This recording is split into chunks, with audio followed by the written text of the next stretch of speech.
The Secrets of Life with Subhas Agam. यो सत्यको परिभाषा गर्दाखेरि एक खाली मान्छेहरूले सत्य यो होइन जे देखिएको छ यो सत्य होइन भनेर परिभाषा गर्नुभयो। त्यसलाई ओशोले सच्याउनु भएको छ। यो असत्य होइन, मिथ्या चाहिँ हो। अनि असत्य र मिथ्यामा चाहिँ भेद छ। त्यो भेद चाहिँ हामीले बुझ्नुपर्छ। भनेपछि हजुरले भनेको उत्सवमा चाहिँ होस जोडिन्छ। बिल्कुल। अब होस जोडेर कसैले रक्सी खान सक्छ सक्दैन? सक्छ, तपाईँ नि भन्नु न सक्छ। होसपूर्ण माते भनेर सुन्नु भएको छ। होसपूर्ण कोही पनि मात्न सक्दैन हैन। जुन शरीरको जुन इन्द्रियको जुन क्षमता छ त्यसलाई केमिकलले त्यसलाई ओभर होसपूर्ण तरिकाले चाहिँ मान्छेले गाँजा खान सक्दैन, चुरोट खान सक्दैन? सक्छ। सक्छ भने शिवजी हुन्छ। सक्छ भने शिवजी हुन्छ। परमात्माको थुप्रै आयामहरू रहेछन् हैन। मैले पनि सद्गुरुको कृपाले त्यो जान्ने मौका पाएँ। ओशोभन्दा पहिला 18 आयामको कुरा गरिएको रहेछ परमात्माको हैन। ओशोले आएर 3टा आयाम थप्नुभएको छ। 21 आयाम समाधिको अहिले नोन छ र सद्गुरु औलिया बाबा भन्नुहुन्छ यो त धेरै छ, अनन्त छ। यो हामीले अहिले यहाँ यो अनुभव गराइरहेको कुरा चाहिँ यो 21 आयाममा छ। त एउटा जुन जब तपाईँ इन्द्रियातीत लोकमा प्रवेश गर्नुहुन्छ सबभन्दा पहिला तपाईँलाई सबैभन्दा सजिलो साउन्डलेस साउन्ड ओमकारको अनुभव हुन्छ। एक हातको ताली, वान ह्यान्ड क्ल्यापिङ हैन। जेनहरूले ओशोले भन्नुभएको जेनले चाहिँ त्यसलाई एक हातको ताली भन्छन् भनेर हैन। अनि त्यो छ। अनि अर्को चाहिँ जब अन्तर जगतमा प्रवेश गर्नुहुन्छ तपाईँले अन्तर जगतलाई देख्नुहुन्छ जसको रूप छैन, आकार छैन, त्यो निराकार र त्यहाँ एक किसिमको आलोकको हामीलाई दर्शन हुन्छ। त्यसै यो मुख्यतया 2टा आयाम, यस्तो थुप्रै आयामहरू हुन्छ। कुनै एउटा आयाममा तपाईँ लीन हुनु त्यो समाधिको अवस्था हो। त ओशो परम्परामा पनि ओशो जस्तो विराट चेतना यस धरतीमा आएर अहिले अशरीरी हुनुहुन्छ। अहिले पनि तपाईँसँग क्षमता छ भने, मिराको जस्तो क्षमता छ भने यु क्यान बी कनेक्टेड, नभए त्यो अलि दुर्लभै कुरा हो हैन। त ओशो जस्तो महाचेतनाको पनि परम्परा नहोस्, त्यसको उत्तराधिकार नहोस्। निश्चित रूपमा एकदमै सहज ढङ्गले म साधनामा अगाडि बढ्न चाहन्छु, आर्ट अफ लिभिङ पछि चाहिँ म आर्ट अफ डाइङमा जान चाहन्छु भनेपछि there must be a living master, no other way. सन्यास भन्ने बित्तिकै के बुझ्नु पर्यो भने सारा ब्रह्माण्डमा श्रेष्ठतम चेतना जुन छ त्यो चेतनासँग म जोडिनै सङ्कल्प हो सन्यास भनेको। ओशो मात्रै के, ओशोको परम्परामा म सन्यास्त भएँ यसको अर्थ म बुद्धको उत्तराधिकारी होइन, म कृष्णको उत्तराधिकारी होइन, म नानकको उत्तराधिकारी होइन। अर्थात् उतातिर कोही हुनुहुन्छ, उता कोही भक्त हुनुहुन्छ, सन्यासी हुनुहुन्छ, उहाँहरू जब यदि बुद्धत्वमा उपलब्ध हुनुभयो भने उहाँहरू अन्य जनहरूको कल्याणको लागि होइन। ओशोले त उत्तराधिकार कसैलाई पनि दिनु भएन। त्यसको पछाडि पनि केही रहस्य होला। र फेरि के भनिदिनु भयो भने प्रत्येक मेरा सन्यासीहरू मेरा उत्तराधिकारीहरू हुन् भन्यो। त्यसको अर्थ त म पनि उत्तराधिकारी हो ओशोको, तपाईँ पनि उत्तराधिकारी हो, हरेक व्यक्ति उत्तराधिकारी हो। म त गर्व गर्छु, म त क्लियरै भन्छु, म त हो नै, म त ओशोको उत्तराधिकारी हो नि। कम मजेदार कुरा छ। जन्म ओशोको यसै गरी उपासना गर्न पाऊँ, जन्म ओशोको चरणमा आफूलाई राख्न पाऊँ र हरेक जन्म म गर्वका साथ भन्न सकूँ कि म ओशोको उत्तराधिकारी हुँ। के छ, एउटा पिताले एउटा छोराले आफ्नो पिताको म उत्तराधिकारी हुँ भने जत्तिकै हो, नभए सन्यास के को लिएको। The Secrets of Life with Subhas Agam. नमस्कार साथीहरू, द सिक्रेट्स अफ लाइफको यो अर्को एपिसोडमा तपाईँलाई स्वागत गर्न चाहन्छु। सिक्रेट अफ लाइफका केही एपिसोडहरू यस्ता रहे जसमा हाम्रा पाहुनाहरूलाई धेरैजनाले मन पराउनु भयो र फेरि उहाँहरूको आवाज सुन्न, फेरि उहाँहरूको बाणी सुन्न, उहाँहरूका ज्ञानहरू सुन्न लालायित हुनुभयो। त्यही क्रममा आज फेरि हामीले हजुरहरूले निकै मन पराउनु भएको स्वामी शान्तम श्री सँग उपस्थित छौँ। आउनुहोस् उहाँलाई कार्यक्रममा स्वागत गरौँ। स्वामीजी प्रणाम। प्रणाम। सन्चै हुनुहुन्छ? ठिकठाक छु। तिहार कस्तो रह्यो? तिहार रमाइलो भयो। हजुरको प्रवचन सुनिसकेपछि, यो कार्यक्रम सुनिसकेपछि, हाम्रो यो सत्सङ्ग सुनिसकेपछि धेरैजनाले फेरि शान्तमजीलाई पनि फेरि सुन्न मन लाग्यो भन्नुभयो र आज हामी यसरी उपस्थित छौँ। कस्तो फिल भइरहेछ? खुसी लागेको छ कि धेरै साथीहरू यस्तो आध्यात्मिक गहिराइका कुराहरू पनि सुन्न लालायत हुनुहुँदो रहेछ। त्यो त हाम्रो लागि खुसीको कुरा हो नि, होइन? हामी चाहन्छौँ नि बढीभन्दा बढी मान्छेले यो कुराहरू सुनुन्, आफ्नो जीवनमा केही उतारुन्, रूपान्तरित नै हुन्, अथवा ओशोले भने जस्तो अझ मोक्षको मार्ग नै खुलोस्, मोक्ष नै प्राप्ति होस्। यही त हाम्रो सदाशयता थियो। त्यसको त्यो प्रतिफल मिलेछ भनौँ न, एक किसिमको स्याम्पलिङ जस्तो, होइन? खुसी लाग्यो, धेरै खुसी लाग्यो। यो सत्यको कुरा यस्तो हुँदो रहेछ स्वामीजी। म आफै पनि विभिन्न भागवतका प्रवचनहरू, केही गुरुले भन्नुभएका बाणीहरू बार बार सुन्छु, जति सुने पनि पुग्दैन। विशेष गरेर श्रीमद् भागवतको कुरा गर्ने हो भने भगवान् कृष्णले त्यही दही खाएका, त्यही चाहिँ माखन चोरेका, त्यही वृन्दावनमा लीला गरेका कहानीहरू छन्, त्यही कुरुक्षेत्रको युद्धका कुराहरू छन्। तर जति सुने पनि हरेकपल्ट सुन्दा त्यो कहानी नयाँ लाग्छ। हरेकपल्ट सुन्दा आँखाबाट आँसु पनि बग्छ। हरेकपल्ट यस्तो त्यो भिजाइदिन्छ, रुझाइदिन्छ त्यो कुराले, र फेरि अर्कोपल्ट सुन्न मन लागिरहन्छ। यो कस्तो नशा हो? कहिल्यै तृप्त नहुने प्यास, होइन? के हुन्छ सत्यमा? सत्य के हो? किन यस्तो चाहिँ आकर्षण छ सत्यमा? बहुत चाहिँ गहिरो सवाल हो यो। यही सवाल त हो जसले यो सारा मनुष्यलाई यो सत्य खोज्न, त्यसलाई पिउन, त्यसलाई जीवनमा उतार्न र त्यसको उत्सव मनाउनलाई अभिप्रेरणा दिन्छ। यो चिज नै त्यस्तै छ। एउटा रक्सी खाने मान्छेलाई रक्सीको पनि तलतल हुन्छ होला, तर रक्सी खाइसकेर ढलिसक्दा, बमिट गरिसक्दा उसले भनिसकेको हुन्छ कि क्या वाह्या चिज मैले खाएको रहेछु भन्छ। अबदेखि त खान्न भन्छ। भोलि त्यो निकोटिनको चाहिँ प्रभावले गर्दा ऊ खान जान्छ। तर यो चाहिँ नसा यस्तो नसा छ जो जति सुने पनि त्यति नै उत्कर्षमा लैजान्छ। कहिल्यै बमिटिङ हुँदैन, होइन? सधैँभरि आनन्द आइरहन्छ। के छ त्यो सत्यमा यस्तो चिज? त्यसैले त परमानन्द भनिन्छ, होइन?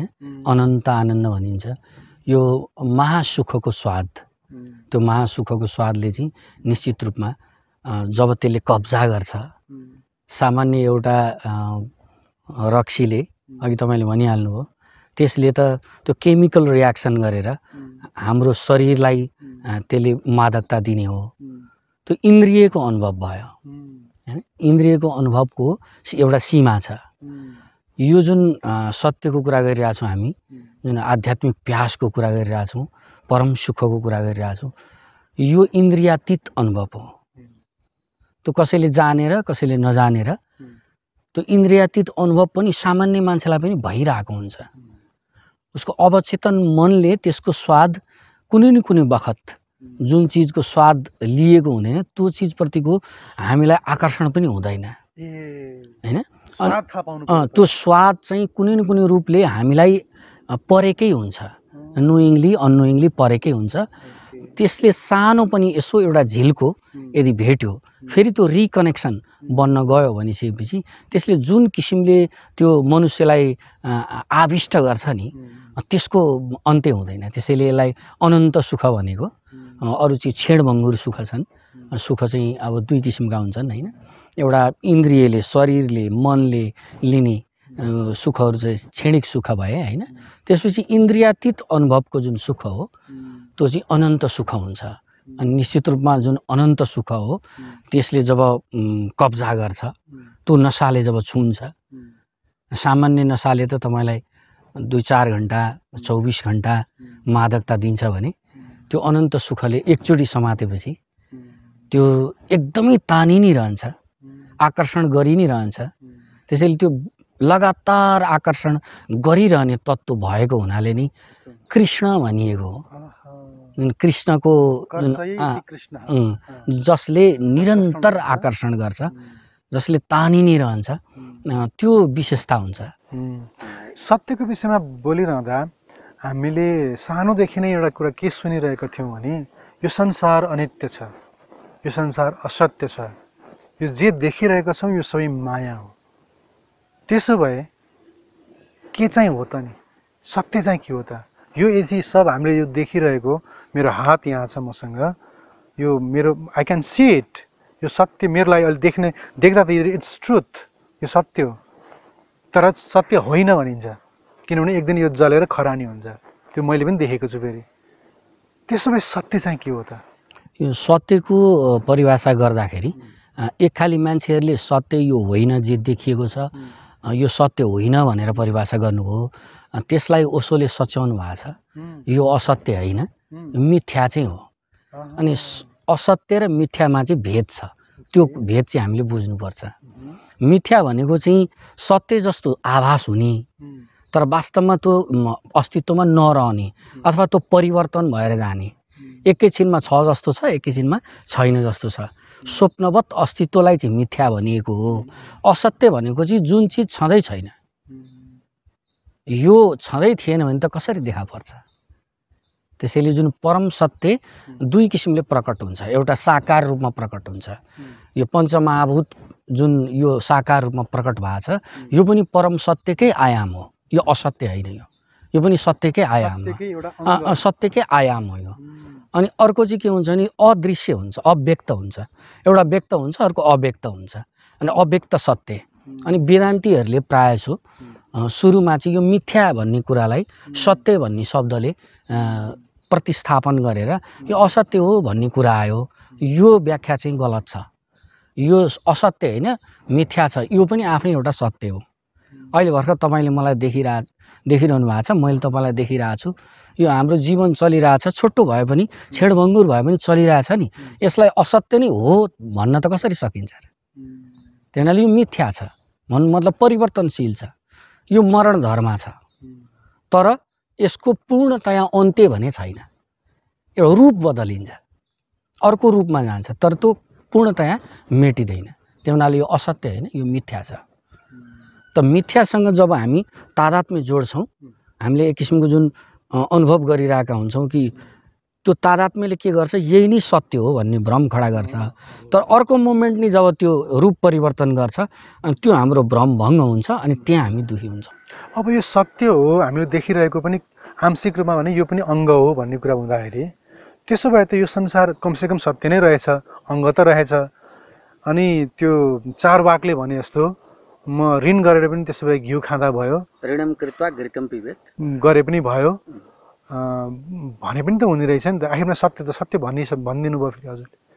अब चाहिँ यो संसार फेरि भन्दा अगाडि पनि बढ्नुपर्ने छ। हामी द सिक्रेट्स अफ लाइफको कुरा गरिरहँदा जीवनको सत्य चाहिँ यो होइन, रहस्य चाहिँ यहाँभित्र लुकेको छ भनिरहेका छौँ र रहस्य खोतल्ने प्रयास गरिरहेका छौँ।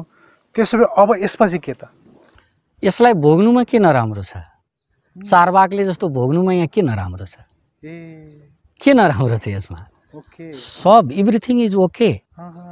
ओशोले भन्नुभएको कुरो जुन जोरवादी बुद्ध भनेर जुन ओशोले ल्याउनु भयो, त्यो भनेको संसारलाई भोग्नुमा के अनर्थ छ?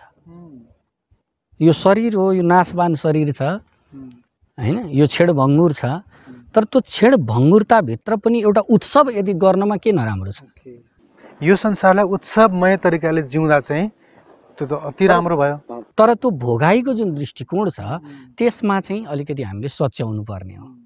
अब उत्सव गर्ने कुरा गर्दाखेरि त्यही रक्सी पिएर त्यही मोज मस्ती गरेर चाहिँ उत्सव त भयो जीवनमा, हुन्छ त गहिरो गरी हेर्नु पर्यो।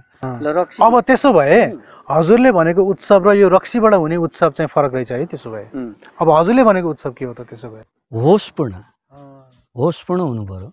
हामीलाई कतिखेर दुःख हुन्छ जब हाम्रो हरेक कर्ममा होस हुँदैन, बेहोसी हुन्छ। बेहोसी चाहिँ दुःखको कारण हो। ओशोले त यति स्पष्ट भनिदिनु हो, यो जगतमा यदि कतै पाप भन्ने चिज छ भने त्यो बेहोसी हो। अनि रक्सी खाने मान्छे, रक्सी खाएर उत्सव गर्ने मान्छेले होसपूर्ण जीवन जिउँछ त? यो होसपूर्ण प्रज्ञापूर्ण रूपमा यो जगतलाई भोग्नुमा पनि त आफ्नै एउटा आनन्द छ। भनेपछि हजुरले भनेको उत्सवमा चाहिँ होस जोडिन्छ। बिल्कुल। अब होस जोडेर कसैले रक्सी खान सक्छ सक्दैन? सक्छ, तपाईँले भन्नु न सक्छ। होसपूर्ण मातै भनेर सुन्नु भएको छ? होसपूर्ण कोही पनि मात्न सक्दैन हैन। जुन शरीरको जुन इन्द्रियको जुन क्षमता छ त्यसलाई केमिकलले त्यसलाई ओभर होसपूर्ण तरिकाले चाहिँ मान्छेले गाँजा खान सक्दैन, चुरोट खान सक्दैन? सक्छ भने शिवजी हुन्छ। वन्डरफुल। सक्छ भने शिवजी हुन्छ हैन। शिवले ठुला ठुला सिद्ध पुरुषहरूले त्यो पनि प्रयास नगर्नु भएको होइन, त्यसको पनि अभ्यास नगर्नु भएको होइन। हामी साधुहरूको नाम सुनेको छु मैले, जसले चाहिँ यसरी मादक पदार्थहरू सेवन गरेर पनि त्यो अवस्थामा रहिरहनु भयो अकम्प भएर। हामी एउटा सामान्य कृत्य त होसपूर्ण गर्न सक्दैनौँ, अनि होसपूर्ण अनि मादक पदार्थको सेवन यो सम्भव छ? मदहोस बनाउने चिजलाई पिएर होसमा कसरी बस्ने? त्यस्तो सम्भव छैन, सामान्य जनको लागि सम्भव छैन। त्यो हुनाले ठुला ठुला महायोगीहरूले त्यो गर्नुभएको भन्ने सुनिन्छ हैन, तर सामान्य व्यक्तिको लागि त्यो सम्भव छैन। र जीवनलाई जुन भोग्नुपर्ने जुन उत्सवपूर्ण ढङ्गले, होसपूर्ण ढङ्गले, प्रज्ञापूर्ण ढङ्गले जुन भोग्नुपर्ने हुन्छ त्यसको एउटा कला हुन्छ हैन, art of living. Art of लिभिङको साथ यो जगतलाई भोग्नुमा केही नराम्रो छैन। ओशोले जोरवादी ग्रीक भन्ने एउटा नोबललाई लिएर त्यो नोबलको पात्र जोरबा भन्ने पात्रलाई समात्नु भयो, र अर्कोतिर फेरि बुद्धलाई, हाम्रो बुद्ध जो नेपालको लुम्बिनीमा जन्मनु भयो, बोधगयामा गएर बुद्धत्व प्राप्त गर्नुभयो, यी बुद्धको नाम अथवा बुद्ध पुरुषहरू भन्न खोज्नुभएको हो कि बुद्ध भन्ने यिनै बुद्ध भन्न खोज्नुभएको? जोरबा र बुद्धलाई जोडेर जोरवादी बुद्ध भन्ने कन्सेप्ट अगाडि बढाउनु भयो। यो निकै प्रख्यात टर्म छ, हजुरले थोरै जोड्नु भयो। अझै यसलाई थोरै बुझ्न चाहन्छु म। जोरबा एकातिर त्यो जोरबा द ग्रीक भन्ने क्यारेक्टर एकदम जीवनमा मस्ती गरिरहेको हुन्छ, ऊ चाहिँ सन्तुर बजाउने मान्छे हुन्छ, म्युजिसियन हुन्छ, बिन्दास जिन्दगी बाँच्छ, रक्सी पनि पिउँछ। त्यो उस नोबल मैले हेरेको छु, त्यो एउटा खालको अलग्गै बिन्दास मान्छे हो। बुद्ध हामी सबैले चिन्छौँ, जोरबालाई र बुद्धलाई ओशोले किन जोडिदिनु भयो? एकदमै राम्रो प्रश्न हैन। यो चाहिँ धेरै ठाउँमा जिज्ञासा राखिरहेको हुन्छन्। जोरवादी बुद्ध भन्ने जुन ओशोको कन्सेप्ट, यो कन्सेप्ट खास नयाँ कन्सेप्ट होइन हैन। यसलाई चाहिँ ओशोले नवीकरण गर्नुभएको हो खास मेरो बुझाइमा। किनभने वैदिक कालमा पनि ऋषिमुनिहरू विवाहित हुनुहुन्थ्यो, बच्चाहरू थिए, अनि संसारलाई उत्तिकै भोग गर्दै सत्यको परमात्माको जुन परम आनन्दमा उत्तिकै लिप्त थिए उनीहरू हैन। अनि उपनिषद कालमा पनि कथाहरूमा सबै ऋषिमुनिहरूको त्यो विवाहित स्थिति, यो संसारप्रतिको तादात्म्य पनि संसार र अध्यात्मलाई सँगसँगै लिएर गएको देखिन्छ। पछिल्लो समय 700-800 वर्ष अगाडि गुरु नानकको पनि जीवनशैली 5-6 महिना आफ्नो परिवारलाई दिने, अनि त्यसपछि परिवारलाई धानहरू सबै आफ्नो खाद्यान्न मजाले तयार गरिदिइसकेपछि अनि फेरि साधु सङ्गतिको लागि अरू 6 महिना उहाँ हिँड्ने। त्यसरी गुरु नानकले पनि गर्नुभएको। र पछिल्लो समय चाहिँ ओशोले चाहिँ यसलाई नवीकरण गर्नुभएको हो। यो नयाँ धारणा मलाई लागेन हैन, तर ओशोले त्यसलाई जीवन्त बनाइदिनु हो। ओशोले त्यसलाई एकदमै जीवन्त बनाइदिनु हो, किनभने अध्यात्म र गृहस्थ यो अलग अलग कुरा हो भन्ने कुरा चाहिँ यहाँ पुरानो समयमा त्यो श्रमण परम्परा होस् अथवा यो ब्राह्मण परम्परा होस्, त्यो संसार परित्याग गरेर एकान्तवास जाने अनि साधनामा लिन हुने त्यो जुन परम्पराको जुन एक किसिमको त्यो परम्परागत रूपमा आइरहेको थियो, त्यो त्यसले चाहिँ निकै जरा गाडेको रहेछ, एउटा ठुलो भिन्नता पैदा गरिसकेको रहेछ। त्यसलाई फेरि ओशोले जोडिदिनु भयो। होइन, संसारमै रहेर पनि गृहस्थमै रहेर पनि त्यो परम तत्त्वको बोध गर्न सकिन्छ हैन। अझ यति भनिदिनु हो कि संसार नै सबै थोक हो, जीवन नै प्रभु हो, जीवन नै प्रभु हो, जीवन नै प्रभु हो। किनभने भगौडा भएर संसारका सानातिना उत्तरदायित्वबाट पनि भागेर अनि भगौडा भएर उतातिरको त्यो परम सुख जुन त्यो अति सूक्ष्म छ झन् त्यसलाई चाहिँ प्राप्त गर्न जानु भनेको यो त्यसमा चाहिँ मूर्खता देखियो त्यो भगोडापनमा त्यो उत्तरदायित्व नलिने जुन चरित्र छ त्यसमा झन् कमजोरी देखियो सानोतिनो उत्तरदायित्व त लिँदैन भने त्यो ठुलो विराट उत्तरदायित्व उसले कसरी लिन सक्ला त्यसलाई जोड्न खोज्नुभयो त्यसरी ओशोले चाहिँ विज्ञान र अध्यात्मलाई पनि जोड्न खोज्नुभयो पछिल्लो समय विज्ञान चाहिँ एकदमै एडभान्स कुरा हो हैन अनि अध्यात्म चाहिँ एकदम रूढिवादिताको कुरा हो भन्ने खालको जुन किसिमको व्याख्या थियो त्यसलाई पनि फेरि पुनर्व्याख्या गरेर होइन विज्ञान र अध्यात्ममा पनि खास केही भेद छैन हैन विज्ञान एउटा के हो सिलसिलेवार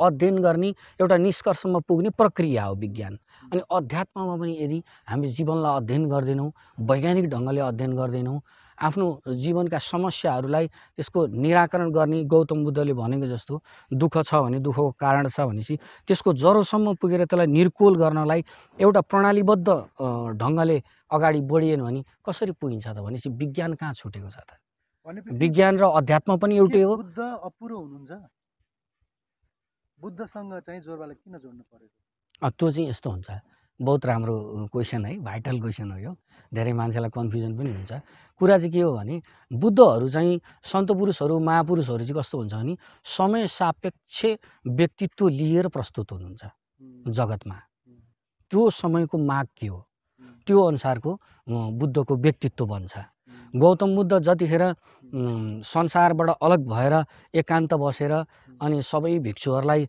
अलग राखेर गृहस्थबाट हैन गृहस्थबाट अलग राखेर जुन परम्परा उहाँले सुरु गर्नुभयो त्यतिखेर संसारमै रहेर त्यो हुने भन्ने सम्भावना कम देखेर उहाँहरूको एकदमै वैज्ञानिक र एकदम सत्य तथ्य दृष्टिकोण हुन्छ जुन दृष्टिकोणले जुन मोडेलले त्यतिखेर काम गर्छ त्यो अनुसार गर्नुहुन्छ मेरो बुझाइ त्यस्तो छ त्यो हुनाले गौतम बुद्धको समय त्यस्तो थियो तर ओशोको समय आउँदा आउँदा हैन यो दुनियाँ धेरै परिवर्तन भइसकेको थियो हैन त्यतिखेर ओशो जतिखेर हुनुहुन्थ्यो त्यतिखेर मोडर्निजम एकदम हावी थियो पश्चिमतिर एकदम हिप्पिजम हावी थियो हैन अनि ओशो एकदम पढे लेखेको हुनुहुन्थ्यो यो अहिलेको जमाना अनुसार धेरै नै पढे लेखेको हुनुहुन्थ्यो त्यो हिसाबले चाहिँ ओशो जस्तो प्रस्तुत हुनुभयो कतिपय मान्छेले त ओशोलाई त बुद्धु पुरुषै होइन भन्ने खालको पनि व्याख्या गरेको पनि पाइन्छ हैन तर त्यो चाहिँ के भने बाहिर प्रकट हुने प्रस्तुत हुने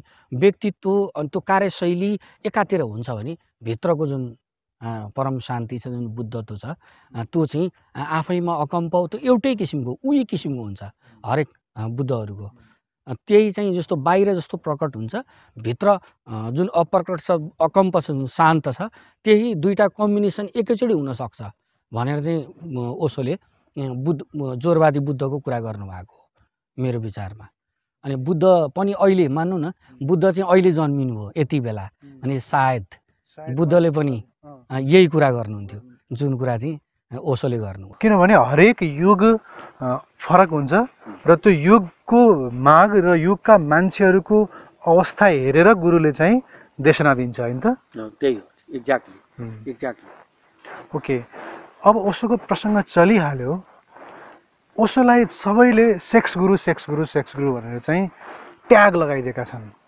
ओशोले एउटा पुस्तक ओशोको प्रवचनमा आधार भएर एउटा पुस्तक आयो सम्मोक्ष समाधि की ओर सेक्स टु सुपर कन्सियसनेस जुन प्रवचन दिनुभएको थियो उहाँले जसलाई पछि किताबको रूपमा लिएर आइयो यो विश्वविख्यात सबैभन्दा बढी चलेको पढिएको किताब हो र यो किताब सबैभन्दा बढी बिकेको छ सबैभन्दा बढी पढिएको छ तर यही ट्यागलाई फेरि ओशोलाई लगाएर ओशोलाई सेक्स गुरु भनेर भनिराखिएको छ यो सँगसँगै पुरानो परम्परामा चाहिँ मान्छेहरू घर त्याग गरेर हिँड्थे विवाहलाई छोडेर हिँड्थे र सन्यासी भएर हिँड्थे टोटल्ली सेलिब्रेट भएर बस्थे आज हामी यो कार्यक्रममा अहिले हजुरको कुरा सुनिरहेछौँ हजुर विवाहित हुनुहुन्छ म पनि विवाहित छु क्यामेरामा अतुलजी हुनुहुन्छ उहाँ पनि विवाहित हुनुहुन्छ हामी परम सत्ताको कुरा गरिरहेका छौँ हजुरसँग यस्तो अनुभव छ जुन धेरैसँग छैन भनेपछि सेलिब्रेट नभएर पनि विवाहित भएर पनि जोरवादी बुद्ध भने जस्तै हजुरसँग यत्रो अनुभव पनि हुन सक्दो रहेछ भने सेलिब्रेट भएर पनि नभएर पनि त्यो अनुभूति पनि आउन सक्दो रहेछ यो प्रसङ्ग एकातिर छ ओशोलाई फेरि सेक्स गुरु पनि भनिराखिएको छ। यो प्रसङ्गमा रहेर चाहिँ यसलाई अलि प्रश्न पारिदिनुहोस्। ठिक छ, धेरैले सोध्ने यो पनि। पहिला त सबभन्दा पहिला ओशोलाई सेक्स गुरु किन भनिन्छ, किन भनेका हुन् उनीहरूले भन्दा त्योभन्दा पहिला चाहिँ म के क्लियर गर्न चाहन्छु भने ओशो हो के, ओशोलाई के बुझ्यौँ हामीले, होइन? धेरैले नबुझेको कुरा चाहिँ त्यो हो।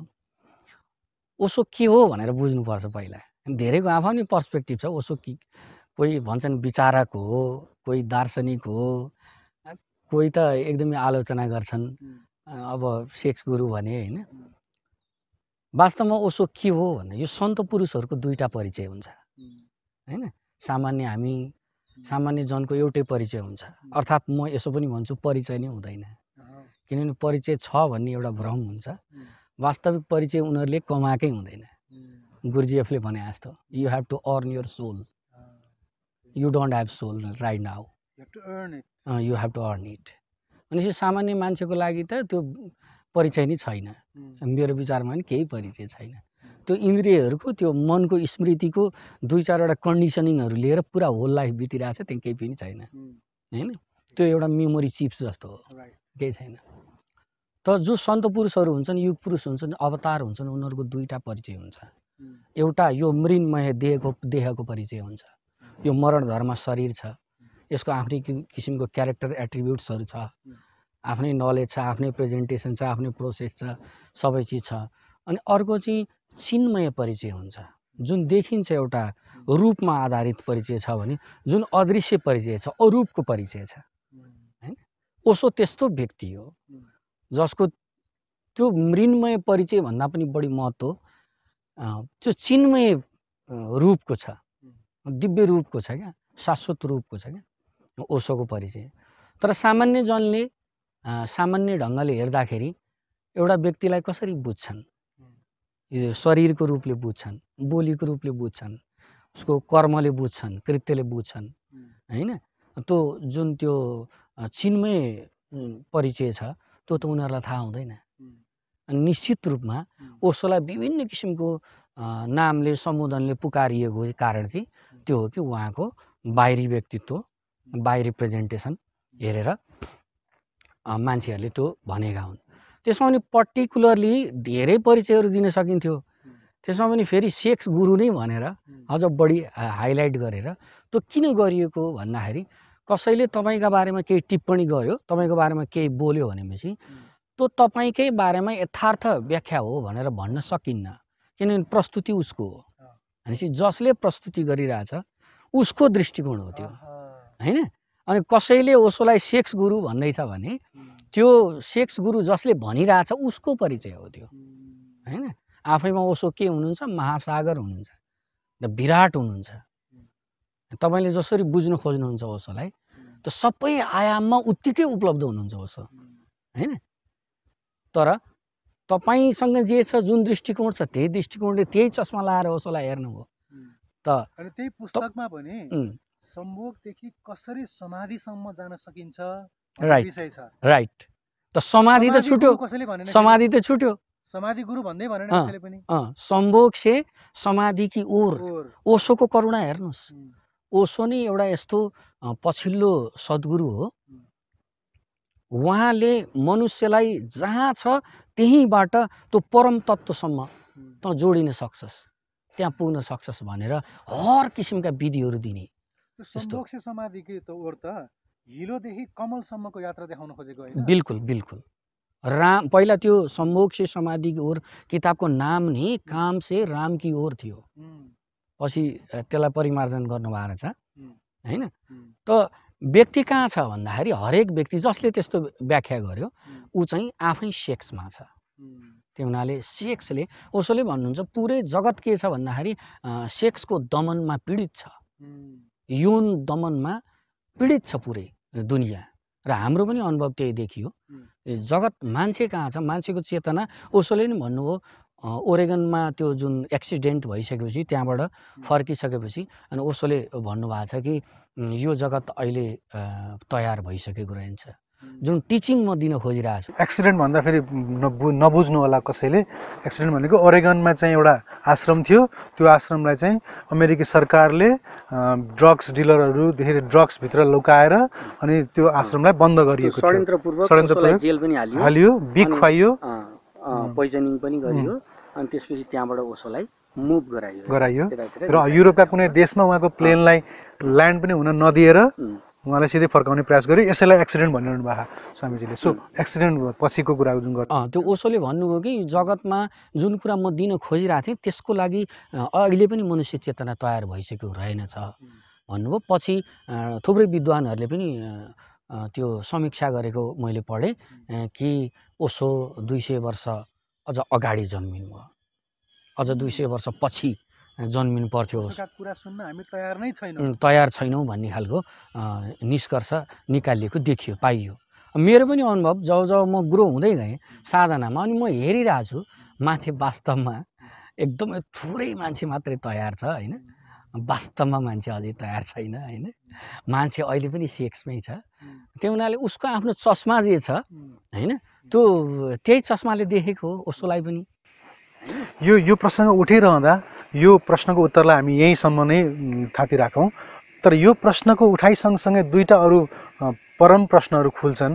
एउटा, ओसोले म मरिसकेपछि पनि म तिमीलाई सहयोग गर्न सक्छु, म चाहिँ कहीँ जाँदिनँ, म यहीँ हुन्छु, तिमीलाई साथ दिइरहेको हुन्छु भनेर ओसोसँग नै ओसोको चाहिँ ओसोले दिनुभएका प्रणाली, ध्यान, विभिन्न विधिहरू त्यसैसँगै टाँसिएर साधना गरिरहने एउटा समूहहरू हुनुहुन्छ। अर्को होइन, ओसोले चाहिँ जीवन्त गुरु चाहिन्छ भन्नुभएको थियो, जीवन्त गुरु परम्परा हुनुपर्छ भन्नुभएको थियो, त्यसले गर्दा हामी जीवन्त छौँ, हामीले बुद्धत्व प्राप्त गऱ्यौँ, हामीले ज्ञान प्राप्त गऱ्यौँ, हामी तपाईँलाई बाटो देखाउन सक्छौँ भनेर साधना गराउने खेमा अर्को पनि छ। अब ओसोलाई कहाँ हामीले चाहिँ नबुझेको बुझेको हो। ओसो जस्तो मान्छे निश्चित रूपमा सबैले बुझ्छौँ भन्न चाहिँ म पनि सक्दिनँ होइन। ओसो एकदमै रहस्यमय हुनुहुन्छ होइन। अनि त्यस्तो महापुरुषहरूको भनाइमा कस्तो हुन्छ भने उहाँहरूले जे भन्नुभयो नि त्यसमा एउटा सिधा अर्थ हुन्छ होइन। यसो गरी तिमी सक्रिय ध्यान गर भनेपछि त्यसमा धेरै दायाँमा अर्थ लाउनु पर्ने कुरा छैन नि त होइन। तर तिमी 5 जना शिष्य भएर जहाँ साधना गर्छौ म त्यहाँ सूक्ष्म रूपमा उपस्थित हुन्छु, म तिमीलाई साथ दिन्छु, तिमीले चाहिँ मबाट विमुख कहिले हुँदैनौ भन्नुभएको छ एकातिर। अर्कोतिर फेरि जीवन्त गुरु चाहिन्छ पनि भन्नुभएको छ। त्यही त म त्यसैमा आउँदै अब जस्तो भन्नुभयो नि 5 जना मेरो सन्यासी जहाँ उपस्थित हुन्छन् त्यहाँ मेरो उपस्थिति हुन्छ भन्नुभयो नि। अब यस्तो रहस्यमय अभिव्यक्ति आएपछि चाहिँ अब सिधा अर्थ खोज्नु हुँदैन होइन। अब त्यसमा अझ गहिरो अर्थ भावार्थ हुन्छ, अझ त्योभन्दा पनि गुड अर्थ हुन्छ होइन, रहस्यको पनि अर्थ हुन्छ। त्यो हुनाले केही साथीहरूले सुरुको सिधा अर्थलाई होइन शब्दको अर्थ क्या शब्दको अर्थलाई समाउनु होला, केही साथीहरूले भावार्थ समाउनु होला र केही साथीहरूले गुणार्थ समाउनु होला, त्योभन्दा पनि गहिरो अर्थ समाउनु होला। त्यसमा फरक परिहाल्छ, त्यो बुझाइमा फरक परिहाल्छ।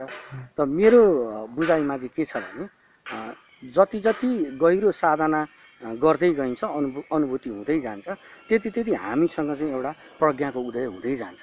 यो किन भनिएको हो, यसको के अर्थ हो भनेर होइन। यदि हामी एकदम इमान्दार छौँ भने चाहिँ हामी आफ्नै अर्थ पनि बदल्दै जानुपर्छ। यदि म पहिला सुरुमा माथि थिएँ, मैले सिधा अर्थ खोजिरहेको थिएँ, अझ गहिरो जाँदाखेरि जस्तो मेरो इन्द्रियको अनुभव थियो अनि इन्द्रियको अनुभवबाट म इन्द्रियातीत अनुभवमा पुगेँ, यही जगत अर्कै भइसक्यो त। मैले पहिला बुझेको कुरा त गलत रहेछ त होइन। अनि अझ गहिरो जाँदाखेरि त ओसोले यस्तो भन्नुभयो भन्ठाने थिएँ, तर यो कुरा यस्तो होइन रहेछ, यस्तो पो रहेछ त होइन। त्योभन्दा नि गहिराइ गएपछि यो पनि होइन रहेछ, यस्तो पो रहेछ त। यसरी हामी आफैमा सचिँदै जान्छौँ यो साधनामा। त्यो हुनाले साधनाको विभिन्न तह हुन्छ होइन। सुरुमा चाहिँ साधना गर्दै नगर्ने मान्छेहरूको लागि त साधनाको केही अर्थै भएन। उनीहरूले चाहिँ जीवनलाई कसरी शाश्वततिर लिएर जाने भन्ने सोचेकै हुँदैन। एउटा सन्यासीले, तपाईँले, मैले सबैजनाले होइन मेरो जीवनको शैली चाहिँ ठिक रहेनछ, अब चाहिँ म अलिकति यो दिव्यतातर्फ जानु पर्यो भनेर सन्यास लिएको त हो। सन्यास लिइसकेपछि मैले गर्न खोजेँ के भन्दाखेरि मैले जीवन जिउने कला जानिनँ, कुनै सद्गुरु परम्परामा रहेर म चाहिँ त्यो दिव्य जीवनको यात्रामा अगाडि बढ्छु भनेर सङ्कल्प गरेको त हो नि। ओके। अनि त्यसलाई चाहिँ आर्ट अफ लिभिङ भनेर बुझ्नुहोस्। होइन हामीले चाहिँ पहिला चाहिँ जिउनै जानेका छैनौँ, जिउन सिक्दैछौँ क्या। सुरुको साधनाको अध्यात्मको यो श्रृङ्खला यस्तो हुन्छ क्या। ठिक छ, अब टु द पोइन्टमा आउँ अझै स्वामीजी। अब सामान्यतया भन्दाखेरि हाम्रो नेपालको परिप्रेक्ष्यमा एउटा ओशो तपोवन छ, एउटा ओशो धारा छ, र भारतमा त ओशोसँग सन्यास लिनुभएका धेरै स्वामीजीहरूको आफ्नो आफ्नो धेरै संस्थाहरू छन्। एकातिर ओशो तपोवनमा बिल्कुल ओशोले जे सिकाउनु भयो, जे गराउनु भयो त्यही नै सिकाइन्छ।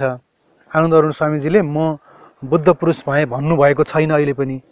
उहाँले म साधक हुँ, मलाई ओशोले बोधिसत्व भनेर भन्नुभएको थियो, म चाहिँ उहाँको चेलो हुँ, मैले गुरुकै कुराहरू भनिरहेको छु भन्नुहुन्छ। एकातिर ओशो धारामा गुरुहरू हुनुहुन्छ सामान्यतया संसारले देखेको जानेको, उहाँहरूले म चाहिँ बुद्ध पुरुष हुँ भन्नुभएको छ र चाहिँ म तिमीहरूलाई पनि त्यो बाटोसम्म लैजान सक्छु, म तिमीहरूलाई बुद्धै बनाउन सक्छु भनेर साधना गराइरहनु भएको छ। र तपाईँहरू बुद्ध पुरुष हुनुभयो भनेर घोषणा पनि भएको छ ओशो धाराभित्र। जुन कुरालाई बाहिरबाट हेर्दा यो इन्लाइटमेन्ट बेचिने संस्था हो भनेर पनि हेरिन्छ। तपाईँ ओशो धाराको आचार्य पनि हुनुहुन्छ, त्यो भएको कारणले यसलाई क्लियर पारिदिनुहोस्। म त्यो प्रसङ्गमा आउँदै थिएँ, म त्यो अलिकति पृष्ठभूमिको आवश्यकता भएर म त्यता जाँदै थिएँ। एउटा साधनाको एउटा समय हुन्छ, एउटा अवधि हुन्छ जसमा चाहिँ साधक आर्ट अफ लिभिङ सिक्छ। आर्ट अफ लिभिङ, जिउने कसरी। अहिले बजारमा छ्यापछ्याप्ती छ, यसरी ध्यान गर्नुहोस्, यसरी सास फेर्नुहोस्, होइन, यति प्राणायाम गर्नुहोस्, यस्तो गर्नुहोस्, यसरी स्ट्रेस फ्री हुनुहोस्, यसरी सम्बन्ध कायम गर्नुहोस्, यसरी सफल हुनुहोस्, ब्युटिफुल्ली पिसफुल्ली विथ ह्याप्पिनेस, होइन। यो आर्ट अफ लिभिङ नाम पनि छ एउटा हाम्रो श्री श्री रविशङ्करको, होइन। आर्ट अफ लिभिङ को एउटा तह हुन्छ, तर अध्यात्म त्यहीँ रोकिँदैन, अध्यात्म अगाडि बढ्छ। अब प्रवेश हुन्छ आर्ट अफ डाइङमा। अब मर्ने कला पनि आउनुपर्छ, जिउने कला मात्रै होइन, अब मर्ने कला पनि आउनुपर्छ। त्यसैले ओशो भन्नुहुन्छ म मृत्यु सिखाता हुँ, होइन, आर्ट अफ डाइङ। अनि स्पिरिचुअलिटीको रियल चाहिँ त्यहाँबाट बिगिनिङ हुन्छ मेरो अनुभवमा। किनभने दुःख किन छ, यो मुक्ति किन चाहिएको भन्दाखेरि हामीसँग अहङ्कार छ। यो शरीर त मरण धर्मै छ, यो मरेर जान्छ, यसको लागि त कुनै चिच्याउनु कराउनै परेन। त के चिजले दुःख दिएको छ भन्दा हामीसँग भएको अहङ्कारले दुःख दिएको छ। र आर्ट अफ डाइङमा अहङ्कार मर्छ। त्योभन्दा अगाडि अहङ्कारको मृत्यु छैन, अहङ्कार झन् मजबुत भइरहेछ। किन राम्रो गरी परिवार चलाछ, राम्रो गरी बिजनेस चलाछ, हाँसी खुसी छ, सुसम्बन्ध छ, त्यसको अहङ्कार गल्छ, त्यसको अहङ्कार झन् परिपुष्ट हुन्छ। यसै सन्यासी भनेको के हो भने ओशोले पनि मेरो सन्यास भनेको मृत्युको निमन्त्रण हो भन्नुभएको छ। त के को मृत्युको निमन्त्रण भन्दा अहङ्कारको मृत्युको निमन्त्रण हो। भनेपछि आर्ट अफ लिभिङबाट सन्यासी आर्ट अफ डाइङमा जानुपर्छ, होइन। त कोही मान्छे चाहिँ आर्ट अफ लिभिङ मात्रै चाहिरहेको छ, कसैलाई चाहिँ आर्ट अफ डाइङ अहिले चाहिएको छैन, अहिले टाइम आएको छैन, किनभने त्यसले पनि एउटा प्रोसेस लिन्छ, त्यो एउटा समय लिन्छ त्यसले, होइन। भनेपछि निश्चित रूपमा त्यहाँ हामीले कुन समूह समाउने भन्ने हुन्छ। कुन समूहमा मलाई आर्ट अफ लिभिङ सिकाइन्छ, कुन समूहमा मलाई आर्ट अफ डाइङ सिकाइन्छ, अथवा म कहाँ गएर मेरो अहङ्कार निर्जरा गर्न सक्छु, होइन। यहाँनिर अब म जोड्छु, तपाईँलाई आर्ट अफ लिभिङ मात्र चाहिन्छ भनेपछि मेडिटेसन इज एनफ, है। मेडिटेसन इज एनफ, किन मेडिटेसनले तपाईँलाई के गर्छ भन्दाखेरि पिसफुल बनाउँछ, संसारमा इनर्जेटिक बनाउँछ, अनि स्माइलिङ, होइन, ह्याप्पिनेस, एउटा गुड गोइङ लाइफ तपाईँलाई दिन्छ मेडिटेसनले। तर मेडिटेसनले त्योभन्दा गहिराइमा जानलाई, आर्ट अफ डाइङमा जाने बित्तिकै तपाईँको संसार त भत्किन थाल्छ, संसार त तपाईँसँग छुट्न थाल्छ, अहङ्कार त त्यहाँ एकदमै झिनो हुँदै जान्छ, समाप्त हुन थाल्छ। त अहङ्कार समाप्त हुने बेलामा एक किसिमको भय हुन्छ साधकलाई। त्यही भएर धेरै साधकहरू त्यहाँबाट उता जाँदै आर्ट अफ डाइङतिर जाँदैनन्, आर्ट अफ लिभिङमै दिस इज एभ्रिथिङ भनेर बस्छन्। त्यस्तो मान्छेहरूका लागि त्यो जो जीवन्त गुरु छ नि अगाडि, मैले भन्नु खोजेँ जो जीवन्त गुरु छ नि अगाडि, सांकेतिक रूपमा बोलिरहनु भएको छ, अलिक क्लियर गरिदिनु। म भन्छु जो जीवन्त गुरु छ नि अगाडि हैन, त्यो जीवन्त गुरु त त्यो मृत्यु रूप हो। त्यो अहङ्कार त्यहाँ विसर्जन गर्नुपर्छ। अनि धेरै साधकहरूले जीवन्त गुरुलाई सामना गर्न सक्दैन। त्यो हुनाले के गर्छन्, एउटा आइकोन समाउनु पर्यो नि। ओशो त छँदैछ नि हैन, ओशोले अहिले प्रत्यक्ष हामीलाई के गर्नुहुन्छ, भावनामा बगेर हुँदैन नि हैन। ओशोले पनि काम गर्छु भन्नुभएको कुरामा असत्यता छैन, काम गर्नुहुन्छ, तर को मार्फत काम गर्नुहुन्छ भन्दा जीवन्त गुरु मार्फत काम गर्नुहुन्छ। बिना जीवन्त गुरु हैन, मैले धेरै हाम्रै साथीहरू पनि भेटेको छु, म ओशोसँग कनेक्टेड छु भनेर भन्छन् साथीहरू। म हेर्छु उनीहरूको स्टाटस हेर्छु, अनि ओशोसँग कनेक्टेड भएको मान्छेको स्टाटस के हो त? त्यसो भएदेखि यो भावनात्मक कुरा मात्र हो। ओशोसँग कनेक्टेड हुने भनेको हुँदै नहुने म भन्न सक्दिनँ, किनभने एकदम दुर्लभ सन्यासीहरू छन्, भक्तहरू छन् जो चाहिँ जसको शरीर छैन, जस्तो कृष्णको शरीर छैन, अशरीरी अवस्थामा कृष्ण हुनुहुन्छ, तर मीरा जोडिनुहुन्छ। त मीरा जस्तो चेतना कतिसँग छ त, कति पर्सेन्टसँग छ त? ओके, मैले माने कि मीरा जस्तै म छु भनेर कसैले भन्यो, मैले माने, ओके, तर देखिन्छ त? जीवनमा देखिन्छ त? जीवनमा त देखिँदैन। जीवनमा त सिम्पल मेडिटेसन पनि ह्यापेन भएको देखिँदैन। ध्यान पनि यदि कसैलाई ह्यापेन भयो भने ऊ त निर्विचारको अनुभवमा हुन्छ, तर ऊ त के छ, रसाकसीमा छ, समूह समूहको बिचको आरोप प्रत्यारोपमा छ, ब्याटलमा छ, त्यहाँ त शिकायतमा छ ऊ। त्यसै ध्यान पनि घटित भएको म देखिरहेको छैन भनेपछि त्यो एकदमै उचाइका कुरा आफ्नो आत्मसन्तुष्टिको लागि बोलेको हो साथीहरूले हैन। त्यो मेरो बुझाइमा हैन। तर निश्चित रूपमा एकदमै सहज ढङ्गले म साधनामा अगाडि बढ्न चाहन्छु, आर्ट अफ लिभिङ पछि चाहिँ म आर्ट अफ डाइङमा जान चाहन्छु भनेपछि there must be a living master, no other way. होला, ठिक छ, मान्छेको आफ्नो तरिका हुन्छ, आफ्नो फ्रिडम हो हैन, आफ्नो किसिमले साधना लिएर जान सकिन्छ। तर साइन्टिफिकल्ली हेर्ने हो भने, लजिकल्ली हेर्नु हो भने, र एउटा परम्परा पनि हेर्ने हो भने, जस्तो गौतम बुद्धले पनि त बिस्तारै उनको अर्को उत्तराधिकार दिँदै चाहिँ ल्याउनु भयो। गुरु नानकले पनि त उत्तराधिकार दिँदै ल्याउनु भयो। अनि ओशो परम्परामा पनि अहिले कुरा गर्नुभयो तपाईँले, क्लियर गर्नु भनेर, त ओशो परम्परामा पनि ओशो जस्तो विराट चेतना यस धरतीमा आएर अहिले अशरीरी हुनुहुन्छ। अहिले पनि तपाईँसँग क्षमता छ भने, मीराको जस्तो क्षमता छ भने यु क्यान बी कनेक्टेड, नभए त्यो अलि दुर्लभै कुरा हो हैन। त ओशो जस्तो महाचेतनाको पनि परम्परा नहोस्, त्यसको उत्तराधिकार नहोस्। त्यो मान्छेको आफआफ्नो, सबै साथीहरूको, सबै समूहहरूको आफआफ्नो सोच्ने तरिका, आफआफ्नो बुझाइ, आफआफ्नो श्रद्धा, आफआफ्नो भक्ति, यसमा त केही छैन हैन। त्यो विविधता हुनुमा पनि मैले त केही पनि मान्दिनँ त्यसलाई हैन। तर जहाँसम्म त्यहाँ अब शिकायत गर्ने, एकले अर्काको कन्डेमनेसन गर्ने, त्यो त सम्भवै छैन भन्ने, अनि रिकग्निसन नै नगर्ने, यो कुरा चाहिँ सामान्य सन्यासीलाई, त्यो पनि ओशोको सन्यासीलाई सुहाउँदैन हैन। ओशोले त उत्तराधिकार कसैलाई पनि दिनु भएन, त्यसको पछाडि पनि केही रहस्य होला। र फेरि के भनिदिनु भयो भने प्रत्येक मेरा सन्यासीहरू मेरा उत्तराधिकारीहरू हुन् भन्यो। त्यसको अर्थ त म पनि उत्तराधिकारी हो ओशोको, तपाईँ पनि उत्तराधिकारी हो, हरेक व्यक्ति उत्तराधिकारी हो। म त गर्व गर्छु, म त क्लियरै भन्छु, म त हो नै, म त ओशोको उत्तराधिकारी हो नि। कम मजेदार कुरा छ, जन्म जन्म ओशोको यसै गरी उपासना गर्न पाऊँ, जन्म जन्म ओशोको चरणमा आफूलाई राख्न पाऊँ, र हरेक जन्म म गर्वका साथ भन्न सकूँ कि म ओशोको उत्तराधिकारी हुँ। के छ, एउटा पिताले, एउटा छोराले आफ्नो पिताको म उत्तराधिकारी हुँ भने जत्तिकै हो, नभए सन्यास के को लिएको? यो सांसारिक मातापिताको उत्तराधिकारी हुन अथवा कुनै एउटा समूहको उत्तराधिकारी लिन हैन, यसको लागि त होइन नि।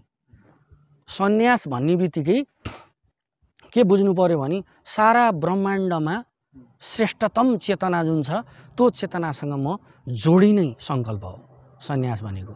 ओशो मात्रै के, ओशोको परम्परामा म सन्यास्त भएँ, यसको अर्थ म बुद्धको उत्तराधिकारी होइन, म कृष्णको उत्तराधिकारी होइन, म नानकको उत्तराधिकारी होइन। अर्थात् उतातिर कोही हुनुहुन्छ, उता कोही भक्त हुनुहुन्छ, सन्यासी हुनुहुन्छ, उहाँहरू जब यदि बुद्धत्वमा उपलब्ध हुनुभयो भने उहाँहरू अन्य जनहरूको कल्याणको लागि होइन। यसमा त त्यो कुरा बाज्नुपर्ने त म केही देख्दिनँ। यो हुनाले एउटा जस्तो ओशो धाराको कुरा गर्नुभयो तपाईँले, त्यहाँ ओशो सिद्धार्थ औलिया हुनुहुन्छ, उहाँले आफूलाई ओशोको उत्तराधिकारीको रूपमा स्थापित गरिसक्नुभयो। घोषणा मात्रै होइन, उहाँले जति काम गर्नुभयो लगभग यदि दृष्टिकोण सही ढङ्गले लिएर हेर्ने हो भने रियल्ली एकदमै स्तुत्य काम उहाँले गर्नुभएको छ। एकदमै त्यो प्रार्थनीय काम छ उहाँको, तर दृष्टिकोण आफ्नो सफा हुनु पऱ्यो नि। त्यस्तै अरू समूहहरू पनि हुनुहुन्छ। तपोवनको कुरा गर्नुभयो, स्वयं आनन्दहरू अत्यन्त श्रद्धेय हुनुहुन्छ, उहाँबाटै मेरो सन्यास सुरु भयो हो। मैले तपोवनमै सन्यास लिएको हो। त सन्यास त मैले लिएँ, 2 वर्ष म सक्रिय ध्यान होइन। अनि त्यो साथी सायद योग वीरेन्द्र मसँगै सन्यास लिएको हो, हाम्रो तपोवनको साथी। अनि कृष्ण मोहनजी पनि हुनुहुन्थ्यो, अब म चिन्छु म। अनि 2 वर्ष साधना गरियो होइन। त्यतिखेर फर्चुनेटली हामीसँग एकजना साथी हुनुहुन्थ्यो, हामीभन्दा अगाडि साधना गरिरहेको साथी हुनुहुन्थ्यो, साइमन भन्ने। त्यतिखेर पनि उसको गाइडेन्समा हामी साधना गरिरहेको थियौँ। भनेपछि गाइडेन्सको कति महत्त्व छ। अनि आफ्टर 2 इयर्स, 2 वर्ष हामीले सक्रिय ध्यान, कुण्डलिनी, चक्र ब्रिदिङ, चक्र साउन्ड होइन, नटराज, नो माइन्ड, अब जे छ हाम्रो त सबै गरिसकेपछि एउटा पज आयो क्या। त्यसपछि अगाडि कसरी बढ्ने, कसरी जाने अगाडि केही थाहा छैन। अगाडि जति हुनुपर्थ्यो, जति गर्न सकिन्थ्यो गरियो, त्योभन्दा अगाडि के त।